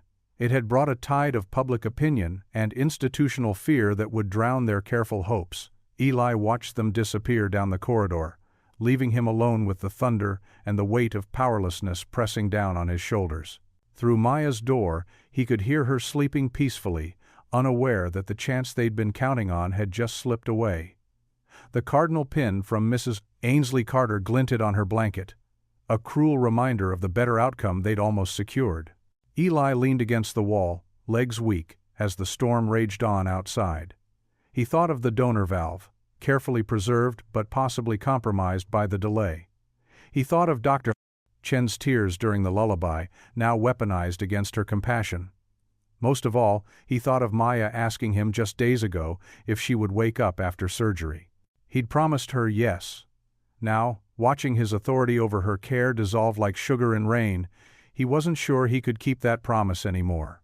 The chapel's stained glass windows were dark, their usual vibrant colors muted by the stormy night outside.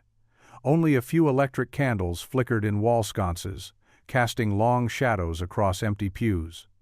Eli sat in the front row, shoulders slumped, his weathered hands clasped together so tight his knuckles showed white.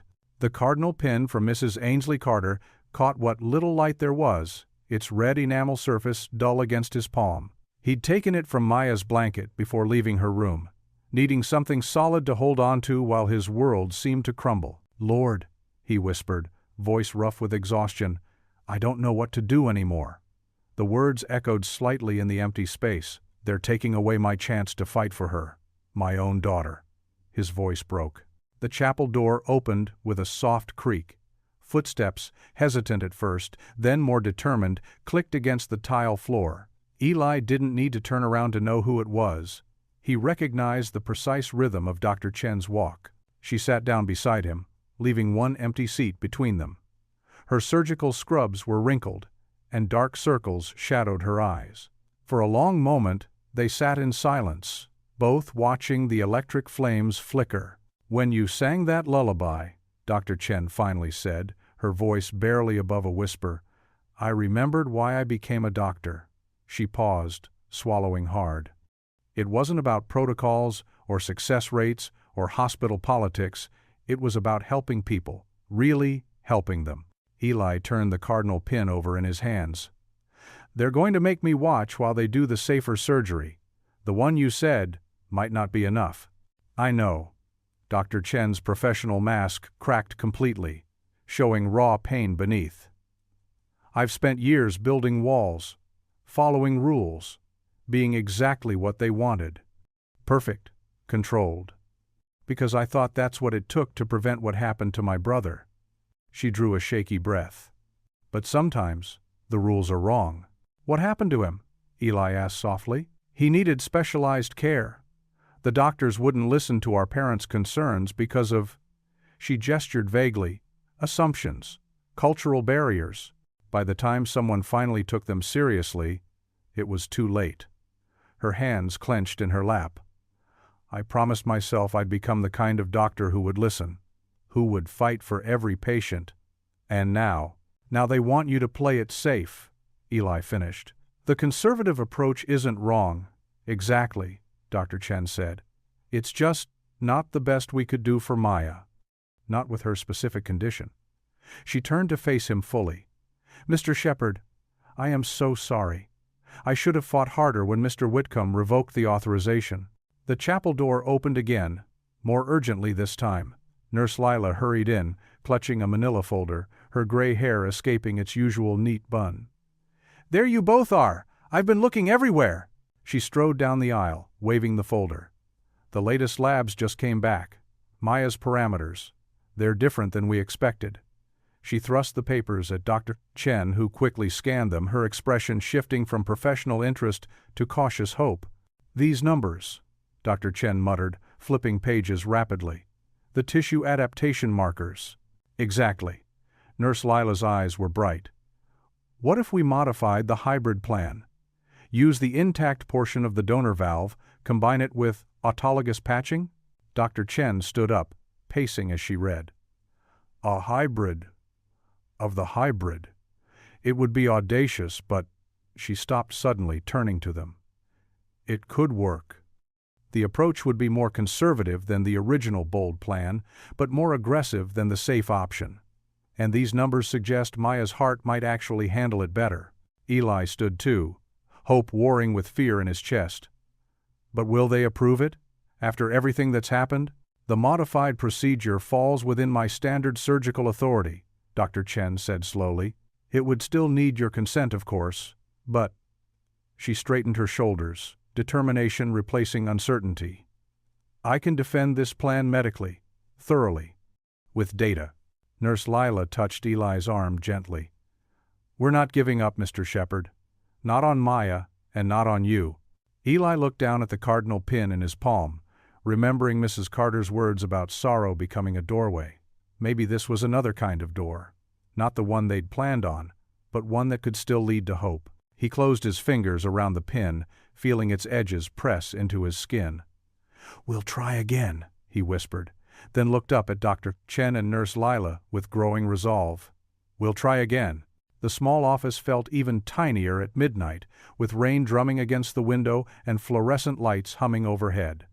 Eli hunched over a desk cluttered with consent forms, medical diagrams, and risk assessments. His tired eyes moved across each page as Dr. Chen explained the modified surgical plan. Here's what we're proposing, she said, her voice steady despite the late hour. She pointed to a diagram with precise, careful movements. We'll use the intact portion of the donor valve, combining it with tissue from Maya's own heart to create a hybrid repair. It's not the original plan, but it's bold enough to give her the best chance while staying within hospital guidelines. Nurse Lila stood by the door, her gray hair neat despite the long day, clipboard pressed against her chest. The data supports this approach, she added softly. Maya's latest readings show she could handle it. Eli rubbed his face, feeling the rough stubble under his palms. And you really think this could work? I do, Dr. Chen said, and for the first time since they'd met, real warmth filled her voice. Mr. Shepard, Eli, when you sang that hymn, it reminded me why I became a doctor. Not for protocols or politics, but for moments like this. To help families when they need it most. The overhead light flickered as thunder rolled outside. Eli picked up the pen, its weight feeling like lead in his hand. "Maya's mother wrote that hymn," he said quietly. "Sometimes I think she knew somehow that we'd need it one day." Dr. Chen touched the small recording device on her wrist, where Maya's lullaby was saved. "Then, let's honor her faith in us. All of us." Eli began signing the forms, his signature strong and clear despite his trembling hand.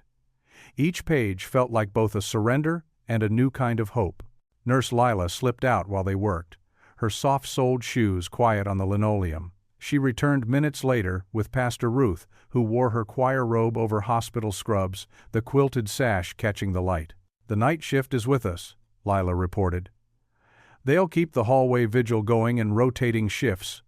And maintenance agreed to dim the lights in the East Wing corridor. It'll help everyone stay calm." Pastor Ruth stepped forward, placing a gentle hand on Eli's shoulder. "The veterans from your truck stop are already here," she said. "They're setting up chairs in the chapel. We'll keep watch all night, singing soft and steady." "The security team adjusted the visitor protocols," Lila added. "They're making sure everyone can get through safely, storm or no storm." As if in response, another thunderclap shook the windows. But this time, under the rumble, Eli heard something else, the faint sound of humming from down the hall. The night shift had already begun their quiet chorus. Dr. Chen gathered the signed forms with careful hands. "I'll submit these now and begin final preparations. The OR team will be ready by dawn." She paused at the door, turning back. "Mr. Shepard, thank you for trusting us. For showing us all what it means to fight with grace." After she left, Pastor Ruth pulled up a chair beside Eli. "Remember when Maya was baptized?" she asked softly. "How the whole congregation sang, 'River Between Us,' while you carried her down the aisle." Eli nodded, throat tight. "That same river's flowing still," she said. "And now it's carried all these people to us, Doctor. Chen with her skilled hands, Nurse Lila with her fierce heart, even that security guard who found his way to kindness. God sends us what we need, often in ways we'd never expect." The humming from the hallway grew stronger as more voices joined in. Lila checked her watch. "First shift change for the vigil team," she explained. "They'll keep it going until surgery." Pastor Ruth stood, straightening her sash. "Speaking of which, I should get back to the chapel. Those veterans aren't going to lead themselves in harmony." She squeezed Eli's shoulder one more time. "Coming?" Eli rose slowly, his body stiff from hours of sitting. Together they walked through the dimmed corridors, passing nurses who nodded in quiet solidarity. The humming followed them, soft and constant, like a river of sound flowing through the hospital's halls. They reached the chapel just as its bell began to toll midnight, the gentle notes barely audible over the storm. Through the door, Eli could see familiar faces from his truck route, from church, from the school where Maya colored her cardinals. All here, all holding vigil. He paused in the doorway, eyes closed, and whispered, "Lord, guide their hands tomorrow, and help me be strong for her, whatever comes." The bell tolled one final time, and the chapel choir began to sing. The pre-dawn hallways of St. Gabriel's were hushed and dim, lit only by soft emergency lights and the occasional flash of lightning through rain-streaked windows. The storm that had delayed everything still rumbled outside, but inside, a different kind of quiet held sway. Maya lay small and pale on the gurney, her dark curls stark against the white pillow. The cardinal pin from Mrs. Carter gleamed on her hospital gown. Her eyes, heavy with pre-surgery medication, kept finding her father's face as orderlies wheeled her steadily toward the OR. "Daddy?" she whispered, her voice barely audible over the squeak of gurney wheels. "Right here, baby girl." Eli walked alongside, one hand resting on the rail, the other holding Maya's fingers. His work boots made soft sounds against the tile floor. Behind them, a gentle sound grew, humming. It started with Nurse Lila and two other nurses, then spread to the night shift staff lining the walls. The familiar notes of "River Between Us" floated through the air, carried on breath and hope. Pastor Ruth stood at a corner, her quilted choir sash catching the light as she conducted with small, graceful movements. The security guard who had once questioned Eli now held a door open, nodding respectfully as they passed. He too hummed, his deep voice adding richness to the impromptu choir. Through another set of doors, the veterans from Eli's diner vigil stood with their families, some in wheelchairs, all joining the melody. Dr. Chen met them at the OR prep area, already in her surgical scrubs.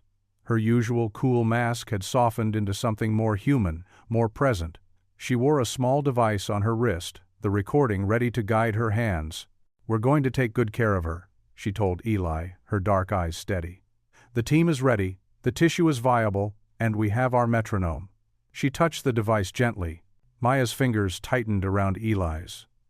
"Will you sing me to sleep, Daddy?" Eli's throat tightened, but he managed a smile. Bending down, he brushed her forehead with a kiss and began to sing softly. His voice rough with emotion but true. "Like a river between us, flowing deep, flowing free. Your love carries me home, where I'm meant to be." The anesthesiologist worked quietly as Eli sang, checking Maya's vitals one last time. The humming in the hallway provided a gentle backdrop, creating a cocoon of music around father and daughter.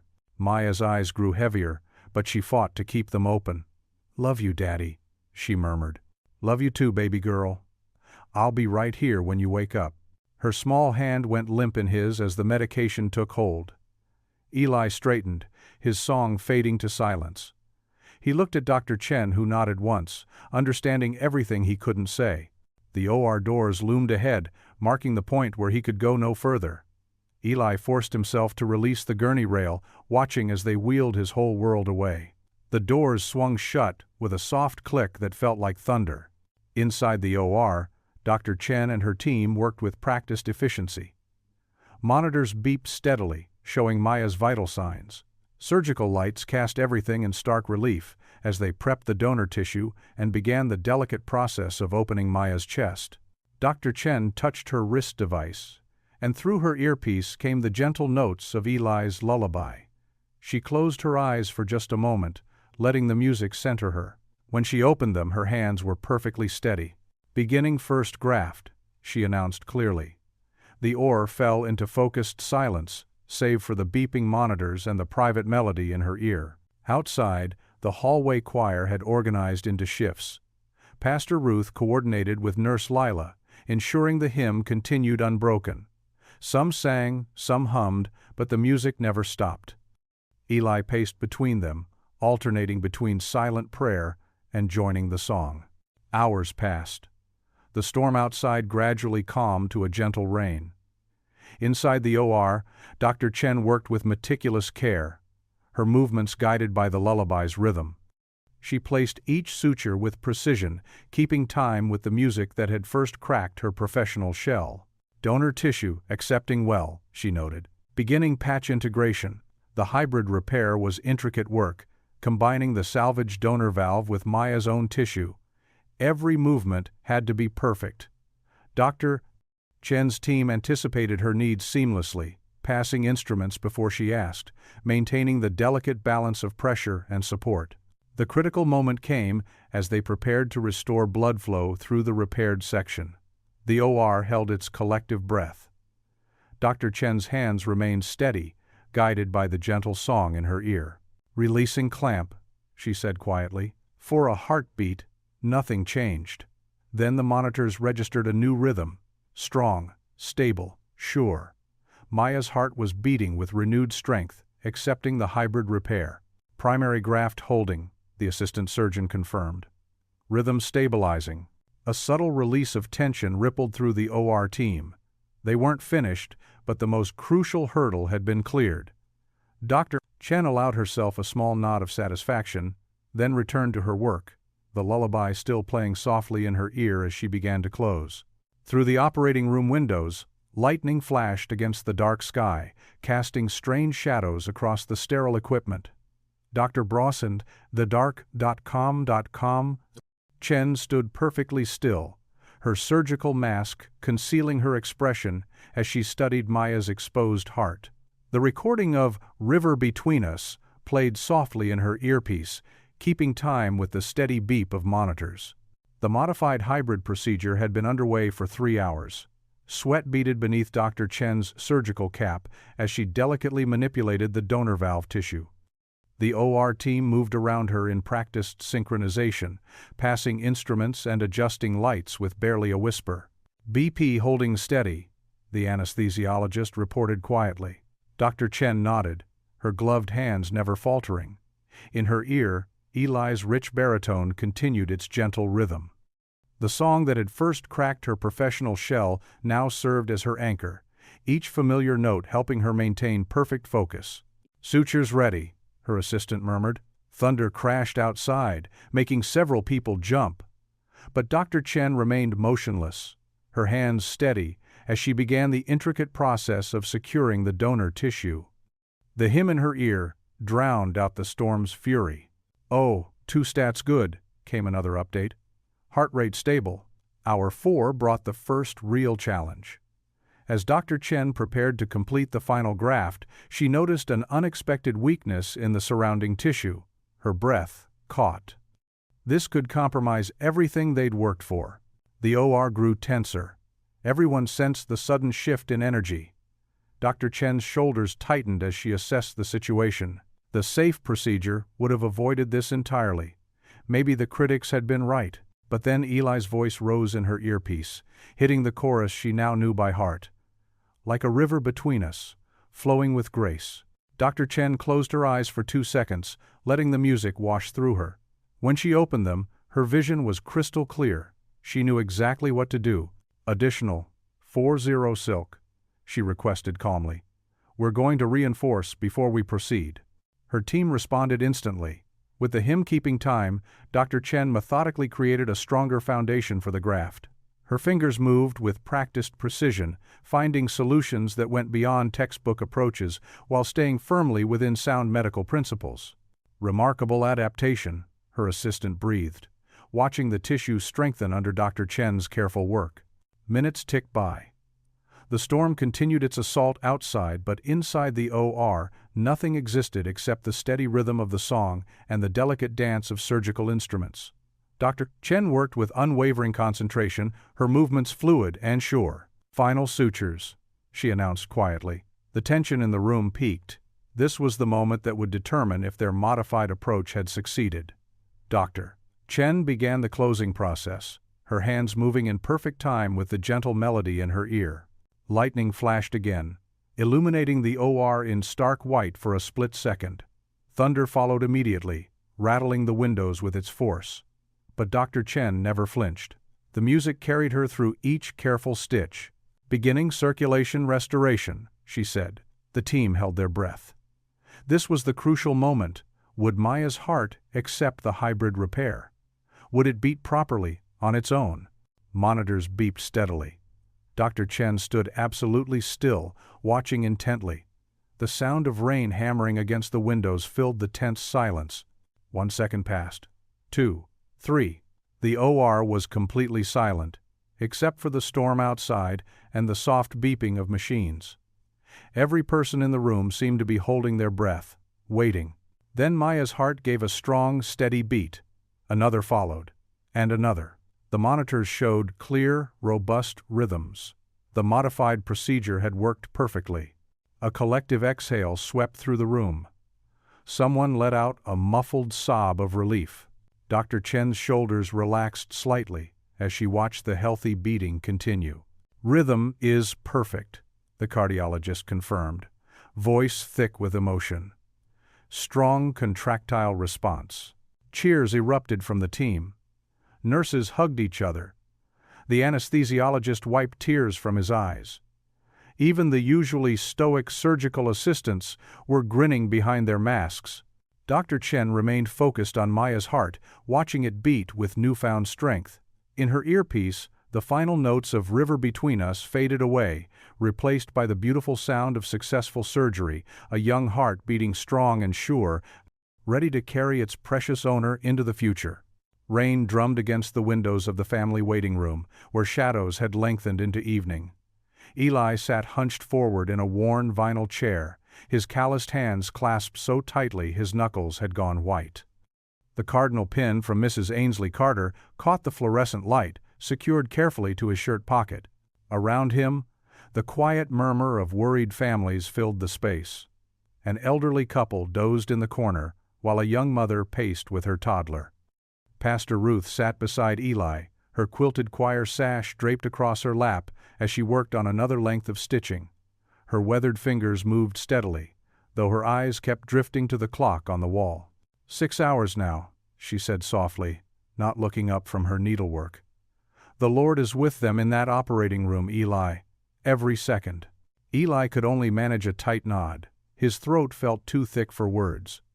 The security guard who had become their ally passed by again, offering a reassuring smile as he made his rounds. Through the windows, lightning illuminated the parking lot in brief, stark flashes. The veterans from the diner occupied a cluster of chairs nearby, some still wearing their work clothes from the factory.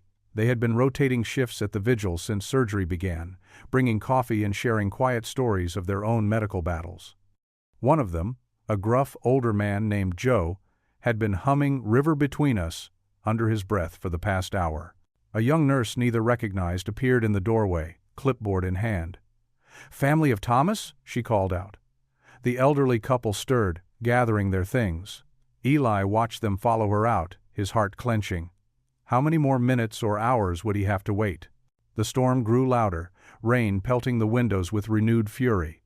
Pastor Ruth set aside her stitching and reached for Eli's hand. Her grip was warm and steady. "Remember when Maya was baptized?" she asked softly. "Such a sunny morning. She wore that little white dress Sarah made." Eli closed his eyes, letting the memory wash over him. Sarah, his late wife, had stayed up 3 nights in a row finishing that dress, determined to make it perfect. Maya had been barely 6 months old, all rosy cheeks and curls. A commotion in the hallway made him snap to attention. Quick footsteps approached, and suddenly Nurse Lila burst through the double doors, her face flushed and beaming. "Eli!" she called out, barely containing her joy. "She made it? The surgery was successful!" The room erupted. Pastor Ruth leaped to her feet with surprising agility for her age, pulling Eli up with her. The veterans broke into scattered applause. Nurse Lila rushed forward, enveloping Eli in a fierce hug. "Dr. Chen used the modified approach," she explained, her words tumbling out. "There was one scary moment with the grafting, but the donor tissue took beautifully. Maya's heart is beating strong and steady." Relief crashed through Eli like a wave, nearly buckling his knees. Pastor Ruth steadied him, her own eyes brimming with tears. The security guard appeared in the doorway, grinning broadly. The river program worked its first miracle. Nurse Lila continued, squeezing Eli's arm.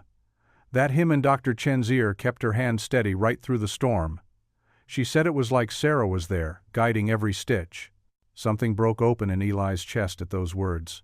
He pressed a hand to his mouth, trying to hold back a sob. Pastor Ruth rubbed his back in gentle circles, just as she had at Sarah's funeral years ago.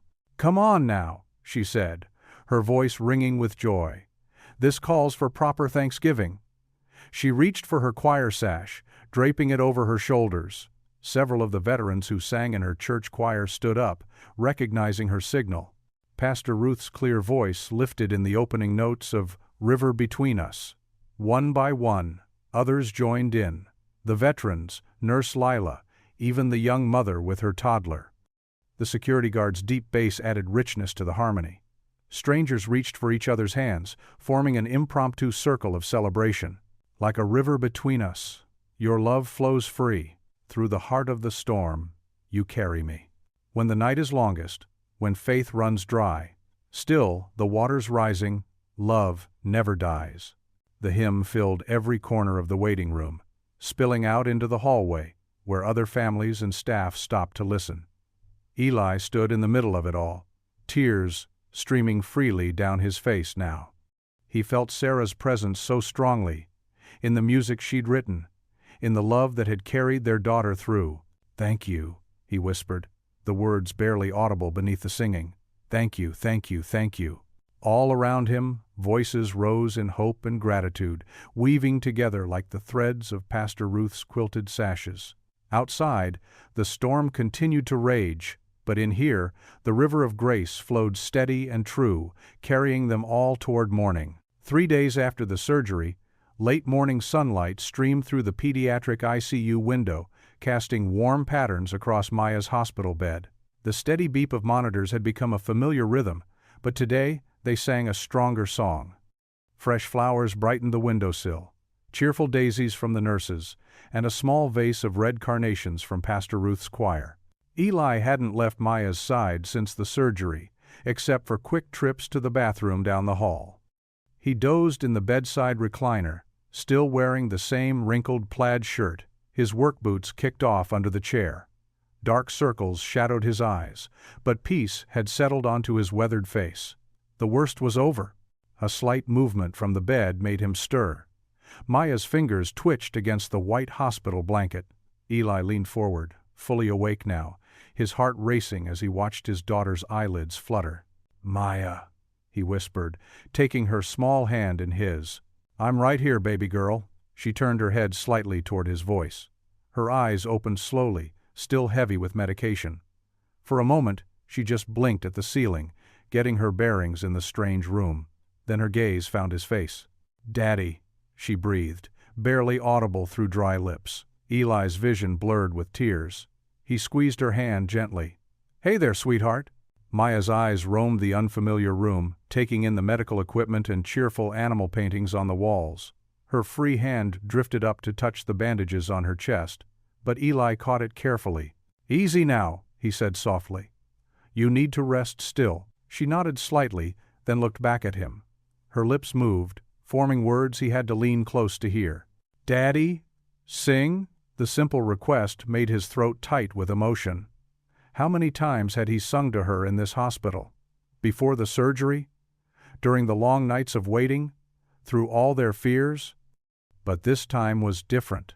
This time, she was asking from the other side of the storm. Eli cleared his throat and began the gentle melody of "River Between Us." His voice was rough with exhaustion and emotion, but the familiar tune filled the quiet room. Like a river flowing steady, love moves deep and true.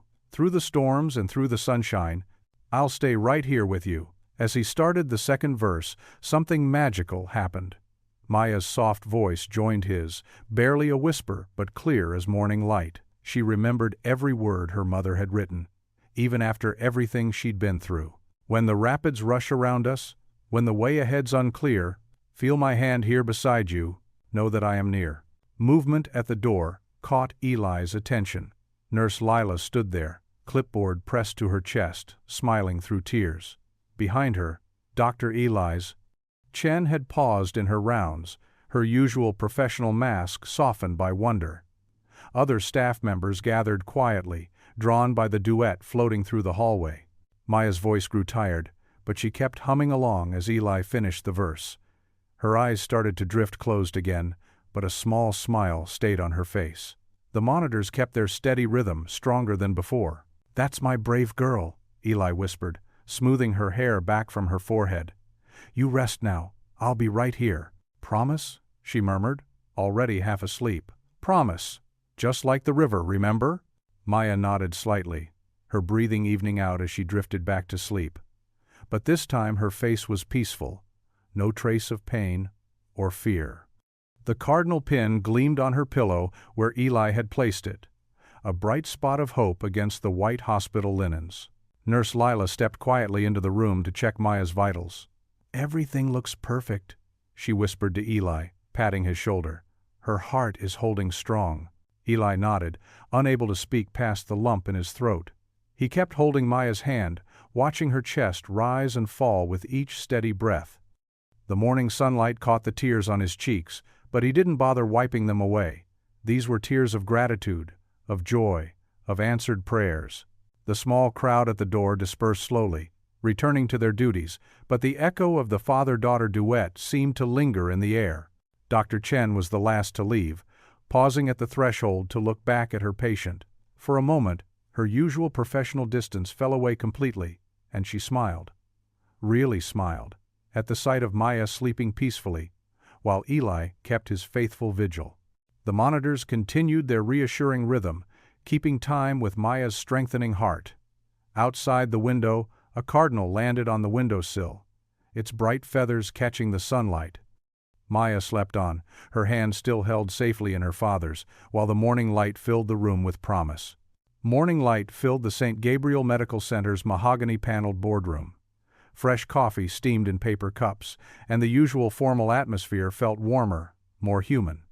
Hospital staff, community members, and press filled every chair, with others standing along the walls. The cardinal pin on Eli's clean work shirt caught the sunlight as he sat in the front row next to Dr. Bashan. Chen, whose usual stern expression had softened. Mr. Whitcomb stood at the podium, his normally perfect posture showing a slight hint of humility. He cleared his throat, adjusted his tie, and looked directly at Eli. "First," he began, his voice carrying clearly through the microphone, "I want to publicly apologize to Mr. Shepard." The room fell silent. "Our system failed you and Maya in ways that went beyond medical procedures. We let bias and rigid protocols overshadow our fundamental mission of healing." Eli nodded quietly, his eyes steady. Nurse Lila, sitting behind him, squeezed his shoulder. "Today," Mr. Whitcomb continued, "I'm announcing two major changes at St.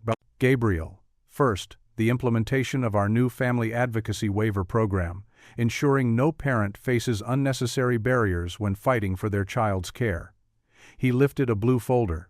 "Second, mandatory bias awareness training for all staff, from administrators to security personnel." The security guard who had first questioned Eli stood at attention near the door, now wearing a small choir pin on his uniform. He caught Eli's eye and gave a slight nod.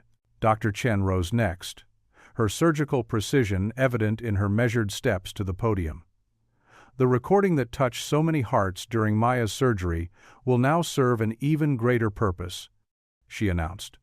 "With full consent from the Shepard family, we're releasing it to raise funds for the Ainsley Carter Memorial Scholarship, honoring our donor family's tremendous gift." Mrs. Carter, sitting quietly in the back row, dabbed her eyes with a tissue.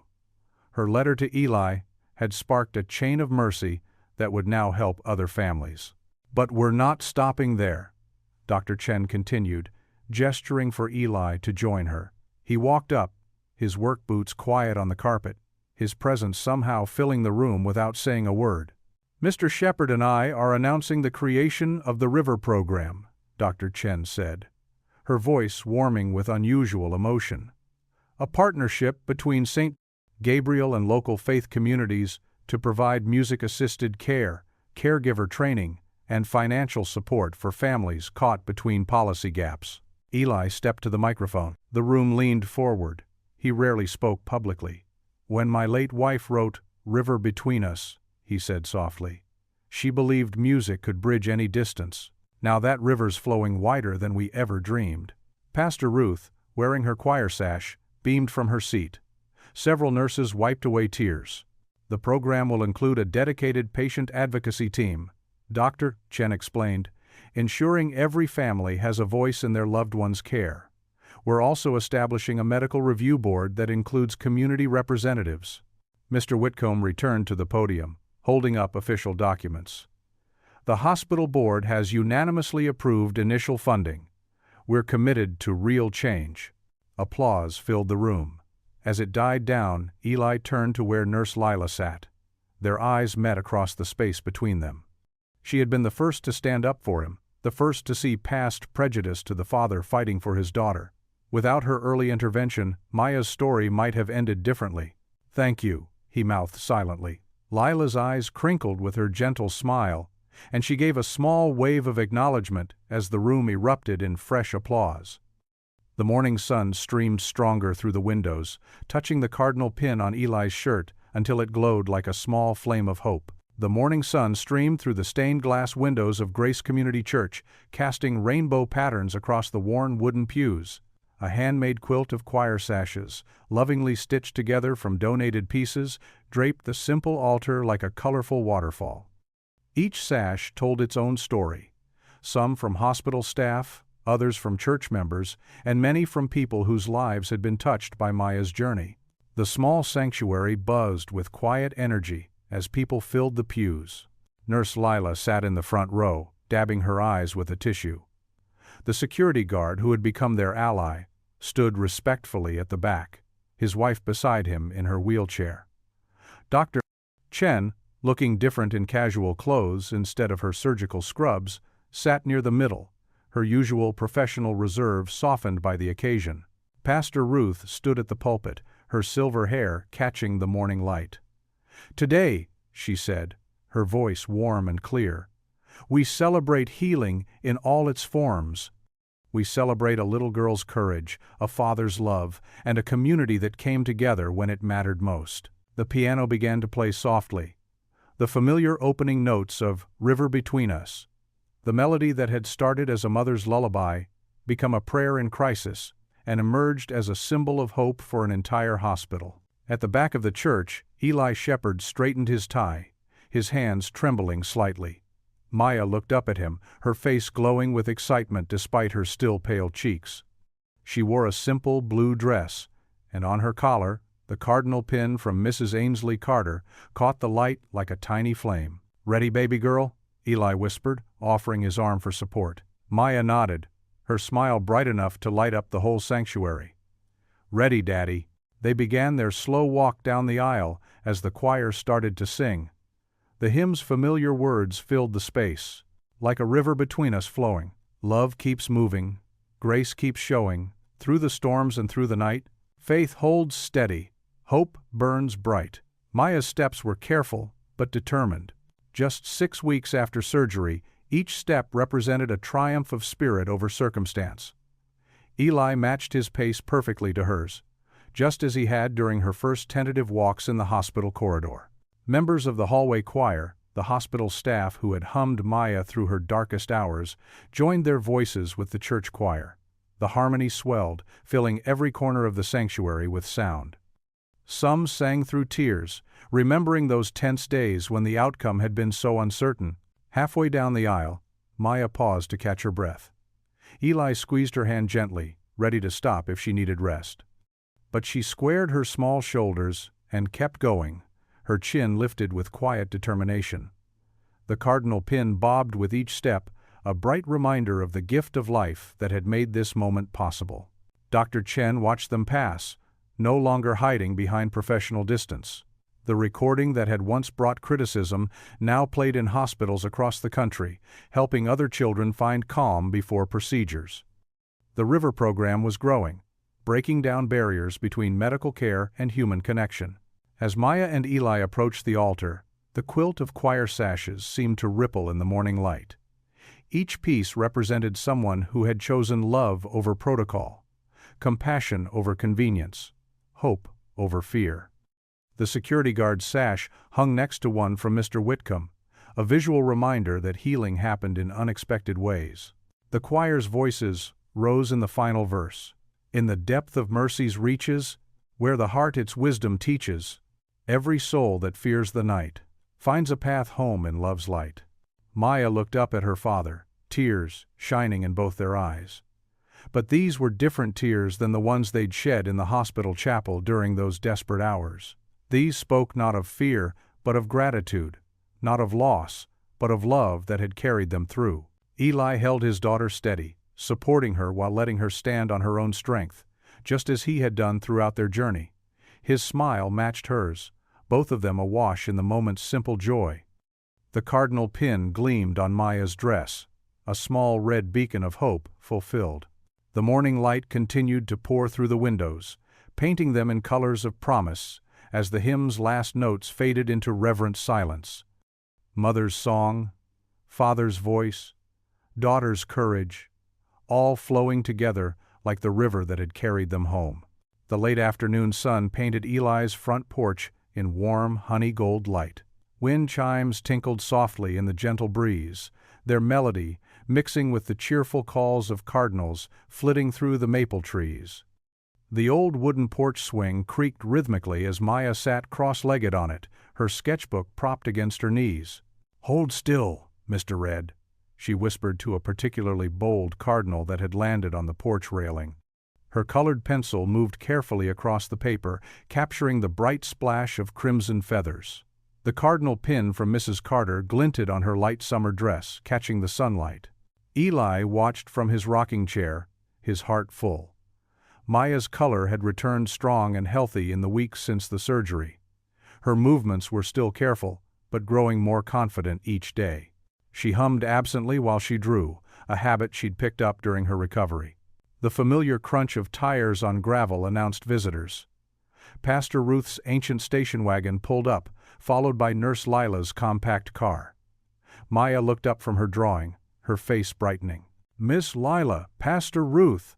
She carefully set aside her sketchbook and stood to greet them. "There's our artist," Pastor Ruth called out, her silver hair catching the evening light as she climbed the porch steps. She carried a box tied with ribbon. "The choir ladies sent more sashes for your wall collection." Nurse Lila followed, her scrubs exchanged for casual clothes, but her warm smile exactly the same. "And how's my favorite patient doing today?" "I walked all the way around the yard twice," Maya reported proudly. "And I only needed to rest once." "That's wonderful progress," Lila said, giving Maya a gentle hug before turning to Eli. "The data from the River program is already showing amazing results. 3 more hospitals have inquired about implementing similar music therapy protocols." Eli nodded, his eyes crinkling with pleasure. "God works in mysterious ways. Who'd have thought one little song could change so much?" "Not so mysterious," came a new voice. Dr. Chen stood at the bottom of the porch steps, looking different in jeans and a casual blouse, instead of her usual surgical attire. The stern set of her shoulders that had once seemed permanent had softened over the weeks. "Music has always been medicine. We just needed a reminder." "Dr. Chen!" Maya hurried down the steps to hug her, much more exuberantly than protocol would have allowed in the hospital. The surgeon's usual reserve melted as she returned the embrace. "I brought something for your collection," Dr. Chen said, reaching into her bag. She pulled out a framed photograph, showing the hospital's new Family Advocacy Center, its sign featuring a red cardinal in flight. Maya traced the cardinal with her finger.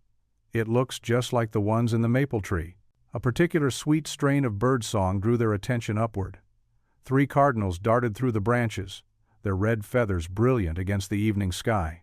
Maya grabbed her sketchbook, eager to capture the scene. "Those birds have been showing up ever since we came home," Eli said softly, "like they're keeping watch." Pastor Ruth squeezed his shoulder. "Angels come in all forms, don't they?" They settled into comfortable conversation as the sun began its slow descent. Maya showed Dr. Chen her latest drawings while Nurse Lila and Pastor Ruth unpacked the box of choir sashes, each one carrying messages of hope and healing from people touched by Maya's story. The evening air grew golden, filled with the kind of peace that comes after storms have passed. A hint of music drifted up from the river valley, the church bells marking the hour. Almost without thinking, Eli began to sing softly, the familiar words of "River Between Us" rising naturally from his heart. The song that had started everything, that had cracked open hearts and changed lives. Maya looked up from her sketching, a smile spreading across her face. Her clear voice joined his on the second verse, their harmonies weaving together like sunlight on water. Dr. Chen closed her eyes, listening. Pastor Ruth hummed the alto line, while Nurse Lila added her gentle soprano. The cardinals called back and forth in the maple trees. Below the porch, the distant river caught the evening light, flowing steady and sure, carrying their song toward tomorrow. Maya leaned against her father's shoulder as they sang, her voice growing stronger with each note. Their voices rose and fell together, a duet of gratitude and healing, while the river moved on below, constant, merciful, free. What would you do if you were in their place? Comment your answer below, and let's see how you'd rewrite the ending. If you thought this was just the beginning, you're right. Click through and see where the story takes you next. If you enjoyed the story of Eli Shepherd, I handpicked the next story that you will enjoy. Please don't miss this one. Click here to watch it.